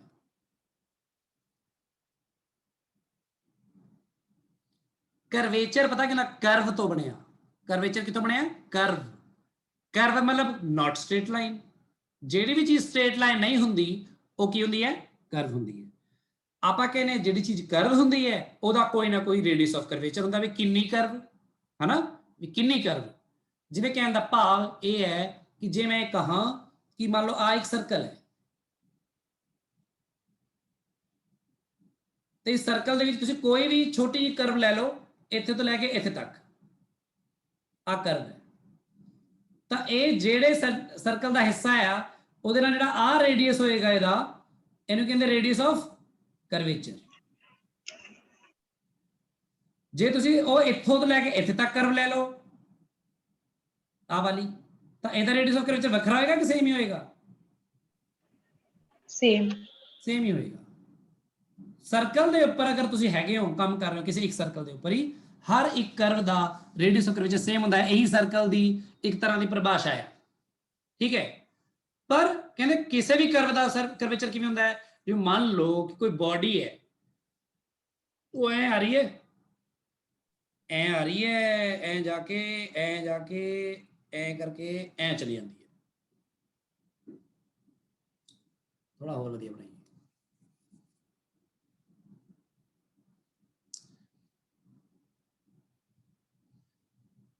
ਐ ਜਾ ਕੇ ਐ ਜਾਂਦੀ ਹੈ। ਹੁਣ ਮੈਨੂੰ ਕੋਈ ਕਹਿ ਰਿਹਾ ਕਿ ਇਹ ਤਾਂ ਕਰਵ ਹੈਗੀ ਹੈ, ਤੇ ਇਹਦੇ ਹਰ ਇੱਕ ਪੁਆਇੰਟ ਤੇ ਵੱਖਰੀ ਵੱਖਰੀ ਹੋ ਸਕਦੀ। ਜਿਵੇਂ ਮੰਨ ਲਓ ਇਸ ਪੁਆਇੰਟ ਤੇ ਮੈਨੂੰ ਕੋਈ ਕਵੇ ਇਸ ਪੁਆਇੰਟ ਤੇ ਦੱਸੋ ਕਿੰਨਾ ਰੇਡੀਅਸ ਆਫ ਕਰਵੇਚਰ ਹੈ, ਆਹ ਪੁਆਇੰਟ ਤੇ ਰੈੱਡ ਕਲਰ ਦਾ ਬਣਾ ਰਿਹਾ ਮੇਰਾ, ਤਾਂ ਮੈਂ ਕੀ ਕਰੂੰਗਾ, ਇਸ ਨੂੰ ਕਰਵ ਲੈ ਕੇ ਇਹਦੇ ਆਸ-ਪਾਸ ਦਾ ਥੋੜਾ ਥੋੜਾ ਹਿੱਸਾ ਲਊਂਗਾ। ਬਸ ਆਹ ਪੁਆਇੰਟ ਤੇ ਪਤਾ ਕਰਨਾ ਮੈਂ, ਇਸ ਨੂੰ ਕਰਵ ਲੈ ਕੇ ਮੈਂ ਇੱਕ ਇਹਦਾ ਇਮੇਜਿਨ ਕਰੋ ਕਿ ਇਹ ਕੋਈ ਸਰਕਲ ਹੋਵੇ, ਕਿਉਂਕਿ ਆਹ ਕਰਵ ਕਿਸੇ ਨਾ ਕਿਸੇ ਸਰਕਲ ਦਾ ਹਿੱਸਾ ਹੈ ਕਿ ਨਹੀਂ? Yes sir. ਜਿਹੜੀ ਚੀਜ਼ ਸਟ੍ਰੇਟ ਲਾਈਨ ਨਹੀਂ ਹੈ, ਕਰਵ ਹੈ, ਉਹ ਕਿਸੇ ਨਾ ਕਿਸੇ ਸਰਕਲ ਦਾ ਹਿੱਸਾ ਹੈ, ਉਹ ਛੋਟਾ ਜਿਹਾ ਲਿਆ ਮੈਂ। ਆਹ ਜਿਹੜਾ ਰੇਡੀਅਸ ਹੋਏਗਾ, this will be the radius of curvature at this point P. Yes sir. And ਅਗਰ ਮੈਂ ਪੁਆਇੰਟ Q ਲੈ ਲਵਾਂ, ਮੈਂ ਕਹਾਂ ਇੱਥੇ, ਤਾਂ ਮੈਂ ਕਹਾਂ ਫਿਰ ਆਹ ਵਾਲਾ ਲੈ ਲਓ, ਇਹਨੂੰ ਲੈ ਕੇ ਫਿਰ ਸਰਕਲ ਬਣਾਓ, ਜੋ ਵੀ ਇਹਦੇ ਸਰਕਲ ਬਣੇਗਾ ਇਮੇਜਿਨ ਕਰ ਲਓ, ਤੇ ਇਹਦਾ ਸੈਂਟਰ ਵੀ ਕਿਤੇ ਵੀ ਹੋ ਸਕਦਾ। ਆਹ ਰੇਡੀਅਸ ਆਫ ਕਰਵੇਚਰ। ਜੇ ਮੈਂ ਕਹਾਂ ਆਹ ਵਾਲਾ ਪੁਆਇੰਟ R, ਉਹ R ਨਾ ਲਓ, R ਦਾ ਰੇਡੀਅਸ ਲਈ ਯੂਜ਼ ਕਰਾਂ ਨਾ ਮੈਂ, ਪੁਆਇੰਟ ਦਾ ਨਾਮ AB ਲੈ ਲਓ, AB ਕੁਝ ਵੀ, A ਲੈ ਲਓ ਪੁਆਇੰਟ, A ਪੁਆਇੰਟ। ਤਾਂ A ਪੁਆਇੰਟ ਲਈ ਫਿਰ ਤੁਸੀਂ ਇਹਦੇ ਅਰਾਊਂਡ ਤੁਸੀਂ ਦੇਖੋ, ਆ ਜਿਹੜੀ ਕਰਵ ਹੈਗੀ A ਪੁਆਇੰਟ ਦੇ ਅਰਾਊਂਡ ਜਿਹੜੀ ਕਰਵ ਹੈਗੀ ਹੈ, ਉਹ ਥੋੜਾ ਜਿਹਾ ਵੱਡੇ ਸਰਕਲ ਦਾ ਹਿੱਸਾ ਬਣ ਰਹੀ ਹੈ, ਮੈਨੂੰ ਇਹ ਲੱਗ ਰਿਹਾ। ਜਸਟ ਆਪਾਂ ਸਮਝ ਰਹੇ ਆ ਚੀਜ਼ਾਂ ਨੂੰ, ਆਪਾਂ ਬਹੁਤ ਐਕੂਰੇਟਲੀ ਨਹੀਂ ਡਰਾ ਕਰ ਰਹੇ, ਕਾਈਂਡ ਆਫ ਆਈਡੀਆ ਲੈ ਰਹੇ ਹਾਂ। ਆਹ ਰੇਡੀਅਸ ਆਫ ਕਰਵੇਚਰ ਹੈ, ਸਮਝ ਲੱਗੀ ਗੱਲ? Yes sir. ਤੇ ਇਹ ਜ਼ਰੂਰੀ ਨਹੀਂ ਸਰਕਲ ਉੱਪਰ ਨੂੰ ਬਣਾਉਣਾ ਨੀਚੇ ਨੂੰ ਬਣਾਉਣਾ, ਇਹ ਡਿਪੈਂਡ ਕਰਦਾ ਕਰਵ ਕਿਦਾਂ ਦੀ। ਹੁਣ ਆਹ ਪੁਆਇੰਟ ਤੇ ਕਿਵੇਂ ਰਹੋਗੇ, ਇਹ ਪੁਆਇੰਟ ਤੇ ਇਧਰ ਨੂੰ ਬਣੂਗਾ, ਤੇ ਇਹ ਤਾਂ ਕਾਫੀ ਵੱਡਾ ਸਰਕਲ ਬਣ ਰਿਹਾ ਮੈਨੂੰ ਲੱਗਦਾ, ਕਿਉਂਕਿ ਉਹ ਲਗਭਗ ਫਲੈਟਨ ਜੀ ਹੈ ਸਰਫੇਸ, ਹੈ ਨਾ। ਆਹ ਰੇਡੀਅਸ ਆਫ ਕਰਵੇਚਰ ਹੈ। ਜਿੱਥੇ ਥੋੜਾ ਜਿਹਾ ਸਟ੍ਰੇਟਨ ਹੈ ਨਾ, ਆ ਦੇਖੋ ਇੱਥੇ ਇਹਦੇ ਅਰਾਊਂਡ ਜੇ ਲਓਗੇ ਨਾ ਆਹ ਚੀਜ਼, ਤਾਂ ਇਹ ਕਾਫੀ ਵੱਡਾ ਸਰਕਲ ਬਣ ਸਕਦਾ ਹੈ ਕਿ ਨਹੀਂ? ਬਹੁਤ ਜ਼ਿਆਦਾ ਰੇਡੀਅਸ ਆਫ ਕਰਵੇਚਰ ਹੈ। ਤੇ ਜਿੱਥੇ ਕਰਵ ਸਿੱਧੀ ਹੋ ਜਾਏਗੀ ਇੱਕਦਮ ਨਾ, ਮੈਨੂੰ ਬਸ ਤੁਸੀਂ ਇੱਕ ਰਫ ਆਈਡੀਆ ਦੇਣਾ ਹੈ, ਆਪਣੇ ਰਫ ਆਈਡੀਆ ਉਹਦੇ ਨਾਲ ਦਿਮਾਗ 'ਚ ਕੀ ਆਉਂਦਾ ਤੁਹਾਡੇ, ਇੱਥੋਂ ਆ ਕੇ ਕਰਵ ਸਿੱਧੀ ਹੋ ਗਈ, ਸਟ੍ਰੇਟ ਹੋ ਗਈ, what will be the radius of curvature at this point? 0.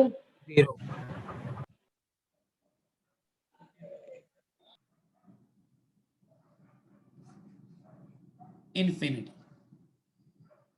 ਜਿੱਥੇ ਬਿਲਕੁਲ ਸਟ੍ਰੇਟ ਲਾਈਨ ਹੋਗੀ ਉਹਦੀ ਰੇਡੀਅਸ ਆਫ ਕਰਵੇਚਰ ਇਨਫਿਨਿਟੀ ਹੁੰਦੀ ਹੈ। ਜਦੋਂ ਉਹ ਮੁੜਦੀ ਹੈ ਕੋਈ ਚੀਜ਼ ਤਾਂ ਉਹਦਾ ਰੇਡੀਅਸ ਬਣਨਾ ਸ਼ੁਰੂ ਹੋ ਜਾਂਦਾ ਫਾਈਨਾਈਟ ਰੇਡੀਅਸ। ਤੇ ਇਹ ਇਨਫਿਨਿਟੀ ਕਿਉਂ ਹੈ ਤੁਸੀਂ ਸੋਚੋ। ਤੁਸੀਂ ਬਚਪਨ ਤੋਂ ਜਦੋਂ ਤੱਕ ਤੁਸੀਂ ਸਾਇੰਸ ਦੀ ਕਿਤਾਬਾਂ ਨਾ ਪੜ੍ਹੀਆਂ ਹੁੰਦੀਆਂ ਨਾ ਦੱਸਿਆ ਤਾਂ ਤੁਸੀਂ ਧਰਤੀ ਨੂੰ ਹੁਣ ਤੱਕ ਕੀ ਸਮਝ ਰਹੇ ਹੁੰਦੇ? ਫਲੈਟ, ਹਨਾ? Yes, sir. Yes, ਧਰਤੀ ਦਾ ਕਿੰਨਾ ਕੁ ਹਿੱਸਾ ਦੇਖ ਪਾਉਂਦੇ ਹੋ ਤੁਸੀਂ? ਧਰਤੀ ਦਾ ਬਹੁਤ ਘੱਟ ਹਿੱਸਾ ਦੇਖ ਪਾਉਂਦੇ ਹੋ ਨਾ। ਧਰਤੀ ਬਹੁਤ ਵੱਡਾ ਹੋਵੇ ਤੇ ਉਹਦੇ ਵਿੱਚ ਛੋਟਾ ਇੰਨਾ ਕੁ ਹਿੱਸਾ ਤੁਸੀਂ ਦੇਖੋ ਤਾਂ ਤੁਹਾਨੂੰ ਕੀ ਲੱਗੇਗਾ? ਉਹ ਫਲੈਟ। ਤੁਸੀਂ ਕਹੋਗੇ ਨਹੀਂ ਜੀ ਸਾਡੇ ਘਰ ਵੱਲ ਤਾਂ ਚੜਾਈ ਹੈਗੀ ਹੈ, ਇੱਕ ਫਲਾਈਓਵਰ ਬਣਿਆ ਹੋਇਆ। ਉਹਦੀ ਗੱਲ ਨਹੀਂ ਕਰ ਰਿਹਾ ਮੈਂ, ਵੈਸੇ ਕਰਕੇ ਨੇ ਆਮ ਕਰਕੇ ਜ਼ਮੀਨ ਦੇ ਬਾਰੇ, ਧਰਤੀ ਦੇ ਬਾਰੇ ਸਾਡੇ ਦਿਮਾਗ 'ਚ ਇੱਕ ਫਲੈਟ ਵਾਲਾ ਪਿਕਚਰ ਰਹਿਣਾ ਸੀ, ਜਿਵੇਂ ਕਿ ਰਿਹਾ ਵੀ ਕਾਫੀ ਟਾਈਮ ਤੱਕ ਈਸਾਈ ਤਾਂ ਹੀ ਮੰਨਦੇ ਰਹੇ ਨੇ ਬਾਈਬਲ 'ਚ। ਉਹ ਤਾਂ ਬਾਅਦ ਵਿੱਚ ਗੈਲੀਲੀਓ ਨੇ ਉਹਨਾਂ ਦਾ ਉਹ ਕਰਤਾ ਖਰਾਬ ਕੰਮ। ਸਮਝ ਲੱਗੀ ਗੱਲ? ਅਦਿਤੀ ਕਨਵਿੰਸ ਹੋਈ ਕਿ ਨਹੀਂ ਹੋਈ? ਸਰ ਇਨਫਿਨਿਟੀ ਕਿਵੇਂ ਹੋਇਆ ਪਤਾ ਨਹੀਂ ਲੱਗਿਆ। ਜਿਵੇਂ ਦੇਖਣਾ ਆਪਾਂ ਐ ਕਰਦੇ, ਚਲ ਤੂੰ ਐ ਪਤਾ ਕਰਦੇ, ਮਤਲਬ ਇੱਕ ਬੰਦਾ ਜਾ ਰਿਹਾ ਤੇ ਉਹ ਮੋੜ ਮੁੜਦਾ ਹੈ ਆ ਵਾਲਾ, ਇਹਦਾ ਚੱਲ ਜਾਂਦਾ ਹੈ ਨਾ। ਇੱਕ ਪਾਸੇ ਬੰਦਾ ਜਾ ਰਿਹਾ ਉਹ ਐ ਮੋੜ ਮੁੜਦਾ ਹੈ, ਆ ਚੱਲ ਜਾਂਦਾ ਹੈ। ਹੁਣ ਆ ਮੋੜ ਮੁੜੇ ਦੋ, ਰੇਡੀਅਸ ਆਫ ਕਰਵੇਚਰ ਜ਼ਿਆਦਾ ਕਿੱਥੇ ਹੈ? ਦੱਸ। ਸਰ ਦੂਜੇ ਵਾਲੇ ਕੇਸ 'ਚ। ਹਾਂ, ਪਹਿਲੇ ਵਾਲੇ ਕੇਸ 'ਚ ਜਿੰਨਾ ਜ਼ਿਆਦਾ ਮੁੜ ਰਿਹਾ, ਜਿੰਨੇ ਜ਼ਿਆਦਾ ਕਰਵਿੰਗ ਹੋ ਰਹੀ ਹੈ, ਉਹਨੇ ਰੇਡੀਅਸ ਆਫ ਕਰਵੇਚਰ ਜ਼ਿਆਦਾ ਹੁੰਦਾ ਹੈ ਘੱਟ ਹੁੰਦਾ ਹੈ? ਘੱਟ ਹੁੰਦਾ ਹੈ ਨਾ। ਤੇ ਜਿੰਨੀ ਕਰਵਿੰਗ ਘੱਟ ਹੋ ਰਹੀ ਹੈ, ਜਿਵੇਂ ਆ ਦੇਖ ਲਓ ਤੇ ਇੱਥੇ ਐ ਚਲਾ ਗਿਆ ਤਾਂ ਬੇਸਿਕਲੀ ਇਹਨੂੰ ਸਰਕਲ ਤੋਂ ਇਹ ਇੱਥੋਂ ਛੁੱਟੇਗਾ ਜਾ ਕੇ, ਤਾਂ ਇਹਦਾ ਰੇਡੀਅਸ ਆਫ ਕਰਵੇਚਰ ਕੀ ਹੋਏਗਾ? ਆਂਡਾ ਹੀ ਜ਼ਿਆਦਾ। ਸੋ ਕਰਵਿੰਗ, ਅਗਰ ਕਰਵਿੰਗ ਲੈਸ ਕਰਵਿੰਗ ਹੋ ਰਹੀ ਹੈ ਤਾਂ ਰੇਡੀਅਸ ਆਫ ਕਰਵੇਚਰ ਜ਼ਿਆਦਾ। अगर मोर कर्विंग हो रही है, कर्व ज्यादा कर रही है कर्विंग, तो रेडियस घट। ਤੇ ਫਿਰ ਜਦੋਂ ਸਟ੍ਰੇਟ ਹੀ ਹੋ ਗਿਆ ਤਾਂ ਉਹ ਲੈਸ ਕਰਵਿੰਗ ਵਾਲੀ ਚੀਜ਼ ਨੂੰ ਆਪਾਂ ਉੱਪਰ ਲੈ ਕੇ ਜਾਈਏ ਹੋਰ ਕਿ ਮੋਰ ਵਾਲੀ ਨੂੰ? ਕਰਵ ਹੋਈ ਲੈਸ ਵਾਲੀ ਨੂੰ। ਕਰਵ ਹੋਈ ਨਹੀਂ ਤਾਂ ਆ ਜਿਹੜਾ ਇਨਫਾਈਨਾਈਟ ਹੈ, ਜਿਵੇਂ ਇਨਫਾਈਨਾਈਟ ਸਰਕਲ ਦਾ ਛੋਟਾ ਜਿਹਾ ਹਿੱਸਾ ਸਟ੍ਰੇਟ ਲਾਈਨ ਹੁੰਦੀ ਆ ਗੱਲ ਸਮਝ ਪਹਿਲਾਂ ਤਾਂ ਤੂੰ।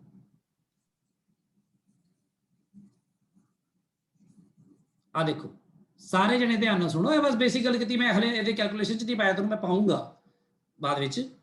ਮੰਨ ਲਓ ਆ ਦੇਖ ਛੋਟਾ ਜਿਹਾ ਹਿੱਸਾ ਲੈ, ਇੱਕ ਛੋਟਾ ਜਿਹਾ ਇੱਕ ਸਰਕਲ ਲੈ, ਚਾ ਥੋੜਾ ਵੱਡਾ, ਥੋੜਾ ਹੋਰ ਵੱਡਾ। ਚਲੋ ਮੈਂ ਬੜਾ ਭੈੜਾ ਬਣਾਤਾ ਵੀ ਇਹ, ਚਲੋ ਕੋਈ ਨਹੀਂ,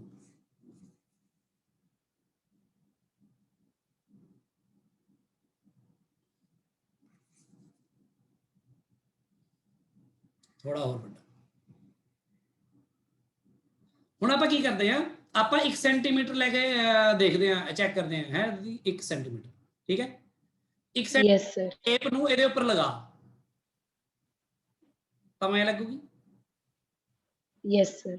उस 1 सेंटीमीटर ਦੀ ਟੇਪ ਨੂੰ ਇਹਦੇ ਉੱਪਰ ਲਗਾ ਤਾਂ ਐ ਲੱਗੂਗੀ?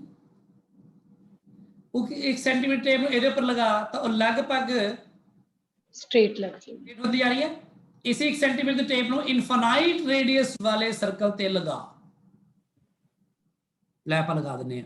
ਮੈਂ ਥੋੜਾ ਨਾ ਇੱਥੇ ਕ੍ਰੀਏਟਿਵ ਘੱਟ ਹੋ ਪਾਣਾ, ਇੱਥੇ ਗੱਲ ਕਰਦਾ ਮੈਂ।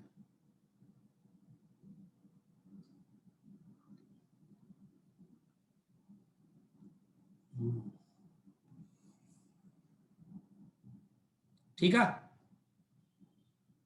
ਹੁਣ ਛੋਟੇ ਮੋਟੇ ਯੈਸ ਸਰ। ਇੱਥੇ ਆਪ ਹੀ ਹੁਣ 1 ਸੈਂਟੀਮੀਟਰ ਦੀ ਟੇਪ ਨੂੰ ਜੇ ਲਾਵਾਂਗੇ ਇੱਥੇ ਇਹਦੇ ਉੱਪਰ, ਇੱਥੇ ਲਗਾ, ਉਹ ਲਗਭਗ ਐ ਆ ਰਹੀ ਹੈ ਨਾ? Yes sir. Radius of curvature ਫਿਰ ਇਹਦਾ ਰੇਡੀਅਸ ਹੋਏਗਾ ਨਾ, ਹਨਾ?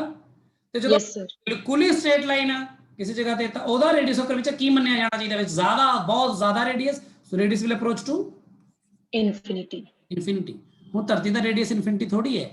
ਧਰਤੀ ਦਾ ਰੇਡੀਅਸ, ਨੋ ਸਰ, ਧਰਤੀ ਦਾ ਰੇਡੀਅਸ ਤਾਂ 6400 ਕਿਲੋਮੀਟਰ ਆ। Yes sir. 6400 ਕਿਲੋਮੀਟਰ ਜ਼ਿਆਦਾ ਨਹੀਂ ਹੈ। 6400 ਕਿਲੋਮੀਟਰ ਕੋਈ ਖਾਸ ਨਹੀਂ ਹੁੰਦਾ, ਇਮੇਜਿਨੇਸ਼ਨ ਦੇ ਅੰਦਰ ਹੀ ਹੈ ਤੁਹਾਡੀ। ਧਰਤੀ ਦਾ ਰੇਡੀਅਸ 6400 ਕਿਲੋਮੀਟਰ, ਪਰ ਫਿਰ ਵੀ ਧਰਤੀ ਆਪਣੇ ਲਈ ਤਾਂ ਬਹੁਤ ਵੱਡੀ ਹੈ ਨਾ, ਤਾਂ ਆਪਾਂ ਉਹਨੂੰ ਇਨਫਾਈਨਾਈਟ ਇਸ ਕੇਸ 'ਚ ਲੈ ਲਵਾਂਗੇ ਅਗਰ ਮੈਂ ਰੇਡੀਅਸ ਆਫ ਕਰਵੇਚਰ ਦੀ ਗੱਲ ਕਰਾਂਗਾ ਤਾਂ। Otherwise radius of curvature of the earth's curving is simply 6400 kilometre, ਪਤਾ ਹੀ ਹੈ ਉਹ, ਠੀਕ ਹੈ ਗੱਲ। Yes sir. ਤੇ ਤੁਸੀਂ ਸਾਰੇ ਜਣੇ ਇੱਕ ਗੱਲ ਸੁਣੋ ਕਿ ਜਿਹੜਾ ਇਨਫਾਈਨਾਈਟ ਸ਼ਬਦ ਵਰਤਦੇ ਹਾਂ ਆਪਾਂ, ਇਨਫਾਈਨਾਈਟ ਸ਼ਬਦ ਵਰਤਦੇ ਹਾਂ, ਫਿਜ਼ਿਕਸ ਦੇ ਵਿੱਚ ਇਨਫਾਈਨਾਈਟ ਸ਼ਬਦ ਉਹ ਨਹੀਂ ਹੁੰਦਾ ਜੋ ਮੈਥਮੈਟਿਕਸ 'ਚ ਇਨਫਾਈਨਾਈਟ ਸ਼ਬਦ ਵਰਤ ਲੈਂਦੇ ਆਪਾਂ। ਮੈਥਮੈਟਿਕਸ 'ਚ ਇਨਫਿਨਿਟੀ ਬੋਲ ਦਿੰਦੇ ਆ, ਤਾਂ ਇਨਫਿਨਿਟੀ ਦਾ ਮਤਲਬ ਹੁੰਦਾ ਉਹ ਨੰਬਰ ਜਿਹਦੇ ਵਿੱਚ ਕੋਈ ਵੀ ਫਾਈਨਾਈਟ ਨੰਬਰ ਜੋੜੋ, ਘਟਾਓ, ਗੁਣਾ ਕਰੋ ਜਾਂ ਬਟਾ ਕਰੋ ਫਾਈਨਾਈਟ ਦੇ ਨਾਲ ਇਹਨੂੰ, ਤੇ ਉਹ ਸਾਰੇ ਨੇ ਇਨਫਿਨਿਟੀ ਰਹਿਣਾ, ਉਹਨੂੰ ਕੋਈ ਫਰਕ ਨਹੀਂ। Yes sir. ਪਰ ਮੈਥਮੈਟਿਕਸ ਦੇ ਬਾਅਦ ਫਿਜ਼ਿਕਸ ਦੇ ਵਿੱਚ ਇਨਫਿਨਿਟੀ ਦਾ ਮਤਲਬ ਹੁੰਦਾ ਉਹ ਕੰਪੈਰੀਜ਼ਨ 'ਚ ਹੁੰਦਾ। ਜਿਵੇਂ ਫੋਰ ਐਗਜ਼ਾਮਪਲ ਮੈਂ ਕਹਾ ਕੀੜੀ, ਜਿਹਨੂੰ ਤੁਸੀਂ ਆਂਟ ਕਹਿੰਦੇ ਹੋ, ਸਪੈਲਿੰਗ ਆਈ ਹੁੰਦੇ ਸ਼ਾਇਦ, ਹੈ ਨਾ, ANT। ਯੈਸ ਸਰ, ਆਈ ਹੁੰਦੇ ਆ। ਕੀੜੀ ਜਿਹੜੀ ਆ ਉਹ ਇੱਕ ਇਲੈਕਟ੍ਰੋਨ ਦੇ ਕੰਪੈਰੀਜ਼ਨ 'ਚ ਇਨਫਾਈਨਿਟੈਸੀਮਲੀ ਲਾਰਜ ਹੈ ਸਾਈਜ਼ ਦਾ। Size of an ant is infinitesimally larger than large. Electron. ਤੇ ਇਸੇ ਕੀੜੀ ਦੀ ਜੇ ਮੈਂ ਗੱਲ ਕਰਾਂ ਧਰਤੀ ਦੇ ਕੰਪੈਰੀਜ਼ਨ 'ਚ, ਅਰਥ, ਤਾਂ ਇਹ ਦਾ ਕੀੜੀ ਇਜ਼ ਇਨਫਾਈਨਿਟੈਸੀਮਲੀ ਸਮਾਲ। ਦੈਨ। ਸੋ ਇਸ ਲਈ ਜਿੱਥੇ ਜਿਹੜੀ ਚੀਜ਼ ਨੂੰ ਨੈਗਲੈਕਟ ਕਰ ਸਕਦੇ ਹੋਈ ਉਹਨੂੰ ਇਨਫਿਨਿਟੀ ਬੋਲਦੇ ਨੇ। ਇੱਕ ਹੋਰ ਗੱਲ ਤੁਹਾਨੂੰ ਦੱਸਦਾ, ਬੇਸਿਕ, ਬਹੁਤ ਸਿੰਪਲ ਜੀ ਗੱਲ ਹੈ, ਐਵੇਂ ਇੰਟਰਸਟਿੰਗ ਵੀ ਹੈ, ਕਿ ਮੰਨ ਲਓ ਜੇ ਇੱਥੇ ਇੱਕ ਚੁੰਬਕ ਹੈ, ਨਾਰਥ ਸਾਊਥ, ਇੱਕ ਹੋਰ ਚੁੰਬਕ ਹੈ ਛੋਟਾ ਜਿਹਾ ਨਾਰਥ ਸਾਊਥ, ਉਹਨੂੰ ਆਪਾਂ ਇਹਦੇ ਨੇੜੇ ਇੱਥੇ ਰੱਖਦੇ ਹਾਂ ਤਾਂ ਇੱਥੇ ਉਹਨੂੰ ਅਟਰੈਕਸ਼ਨ ਹੁੰਦੀ ਹੈ ਨਾ, ਜਾਂ ਰਿਪਲਸ਼ਨ ਹੁੰਦੀ ਹੈ, ਡਿਪੈਂਡਿੰਗ ਤੋਂ ਸਾਊਥ ਨੂੰ ਅਟਰੈਕਸ਼ਨ ਹੁੰਦੀ ਹੈ। ਥੋੜਾ ਦੂਰ ਰੱਖ ਦਾਂਗੇ ਤਾਂ ਅਟਰੈਕਸ਼ਨ ਰਿਪਲਸ਼ਨ ਘਟ ਜੂਗੀ, ਵੱਧ ਜੂਗੀ? ਘਟ ਜੂਗੀ। ਥੋੜਾ ਹੋਰ ਦੂਰ ਲੈ ਜਾਈਏ ਤਾਂ ਹੋਰ ਘਟ ਜੂ। ਐ ਕਰਦੇ ਕਰਦੇ ਆਪਾਂ ਇੱਕ ਜਗ੍ਹਾ ਤੇ ਲੈ ਕੇ ਜਿੱਥੇ ਇਹਦਾ ਅਸਰ ਹੀ ਬੰਦ ਹੋ ਗਿਆ, ਇਹਨੇ ਫੋਰਸ ਲੱਗਣੇ ਬੰਦ ਹੋ ਗਿਆ, ਆਹ ਜਿਹੜੀ ਪੋਜੀਸ਼ਨ ਹੈ ਇਹਨੂੰ ਕੀ ਕਹਾਂਗੇ ਆਪਾਂ? ਇਨਫਿਨਿਟੀ। ਇਨਫਿਨਿਟੀ ਪੋਜੀਸ਼ਨ ਕਹਿੰਦੇ, ਜਿੱਥੇ ਫੋਰਸ ਜ਼ੀਰੋ ਹੋ ਜਾਂਦਾ। ਆਹੀ ਗੱਲ ਤੋਂ ਆਪਾਂ ਗ੍ਰੈਵਿਟੇਸ਼ਨ 'ਚ ਵਰਤਾਂਗੇ, ਉੱਥੇ ਮੈਂ ਦੁਬਾਰਾ ਸਮਝਾਉਂਗਾ। ਸੋ ਇਹਨੂੰ ਆਪਾਂ ਸੋ ਇਨਫਿਨਿਟੀ ਵਰਡ ਨੂੰ ਇਹ ਯੂਜ਼ ਕਰਦੇ ਹਾਂ ਕਿ ਜਦੋਂ ਸਟ੍ਰੇਟ ਲਾਈਨ ਹੀ ਹੋ ਗਈ, ਕਰਵ ਹੋਈ ਨਹੀਂ, ਆਪਾਂ ਕਹਿੰਦੇ ਫਿਰ ਇਨਫਿਨਿਟੀ ਹੈ ਰੇਡੀਅਸ ਆਫ ਕਰਵੇਚਰ। ਕਲੀਅਰ ਹੈ ਗੱਲ? Yes sir. ਇਹਨੂੰ ਰਿਲੇਟ ਕਰਕੇ ਮੈਂ ਕੋਸ਼ਿਸ਼ ਕਰਾਂਗਾ ਕੱਲ ਰੇਡੀਅਸ ਆਫ ਕਰਵੇਚਰ ਬਾਰੇ ਥੋੜੀ ਜਿਹੀ ਗੱਲ ਕਰੂੰਗਾ, ਤੇ ਫੋਰਸ ਦੇ ਇਕੁਇਲਿਬਰੀਅਮ ਬਾਰੇ ਗੱਲ ਕਰੂੰਗਾ, ਟਾਰਕ ਬਾਰੇ ਗੱਲ ਕਰੂੰਗਾ। ਕੱਲ ਦੀ ਲੈਕਚਰ ਬੜਾ ਇੰਪੋਰਟੈਂਟ ਹੋਏਗਾ, ਸੋ ਉਹਨੂੰ ਮਿਸ ਨਾ ਕਰੋ। ਟਾਈਮ ਕਿੰਨਾ ਹੋਇਆ ਸਰ? 11 ਵਜੇ। ਚਲੋ ਕੱਲ ਨੂੰ ਫਿਰ ਕਰਦੇ ਹਾਂ ਇਸ ਤੋਂ ਬਾਅਦ ਗੱਲ। Thank you. Thank you sir. Thank you sir.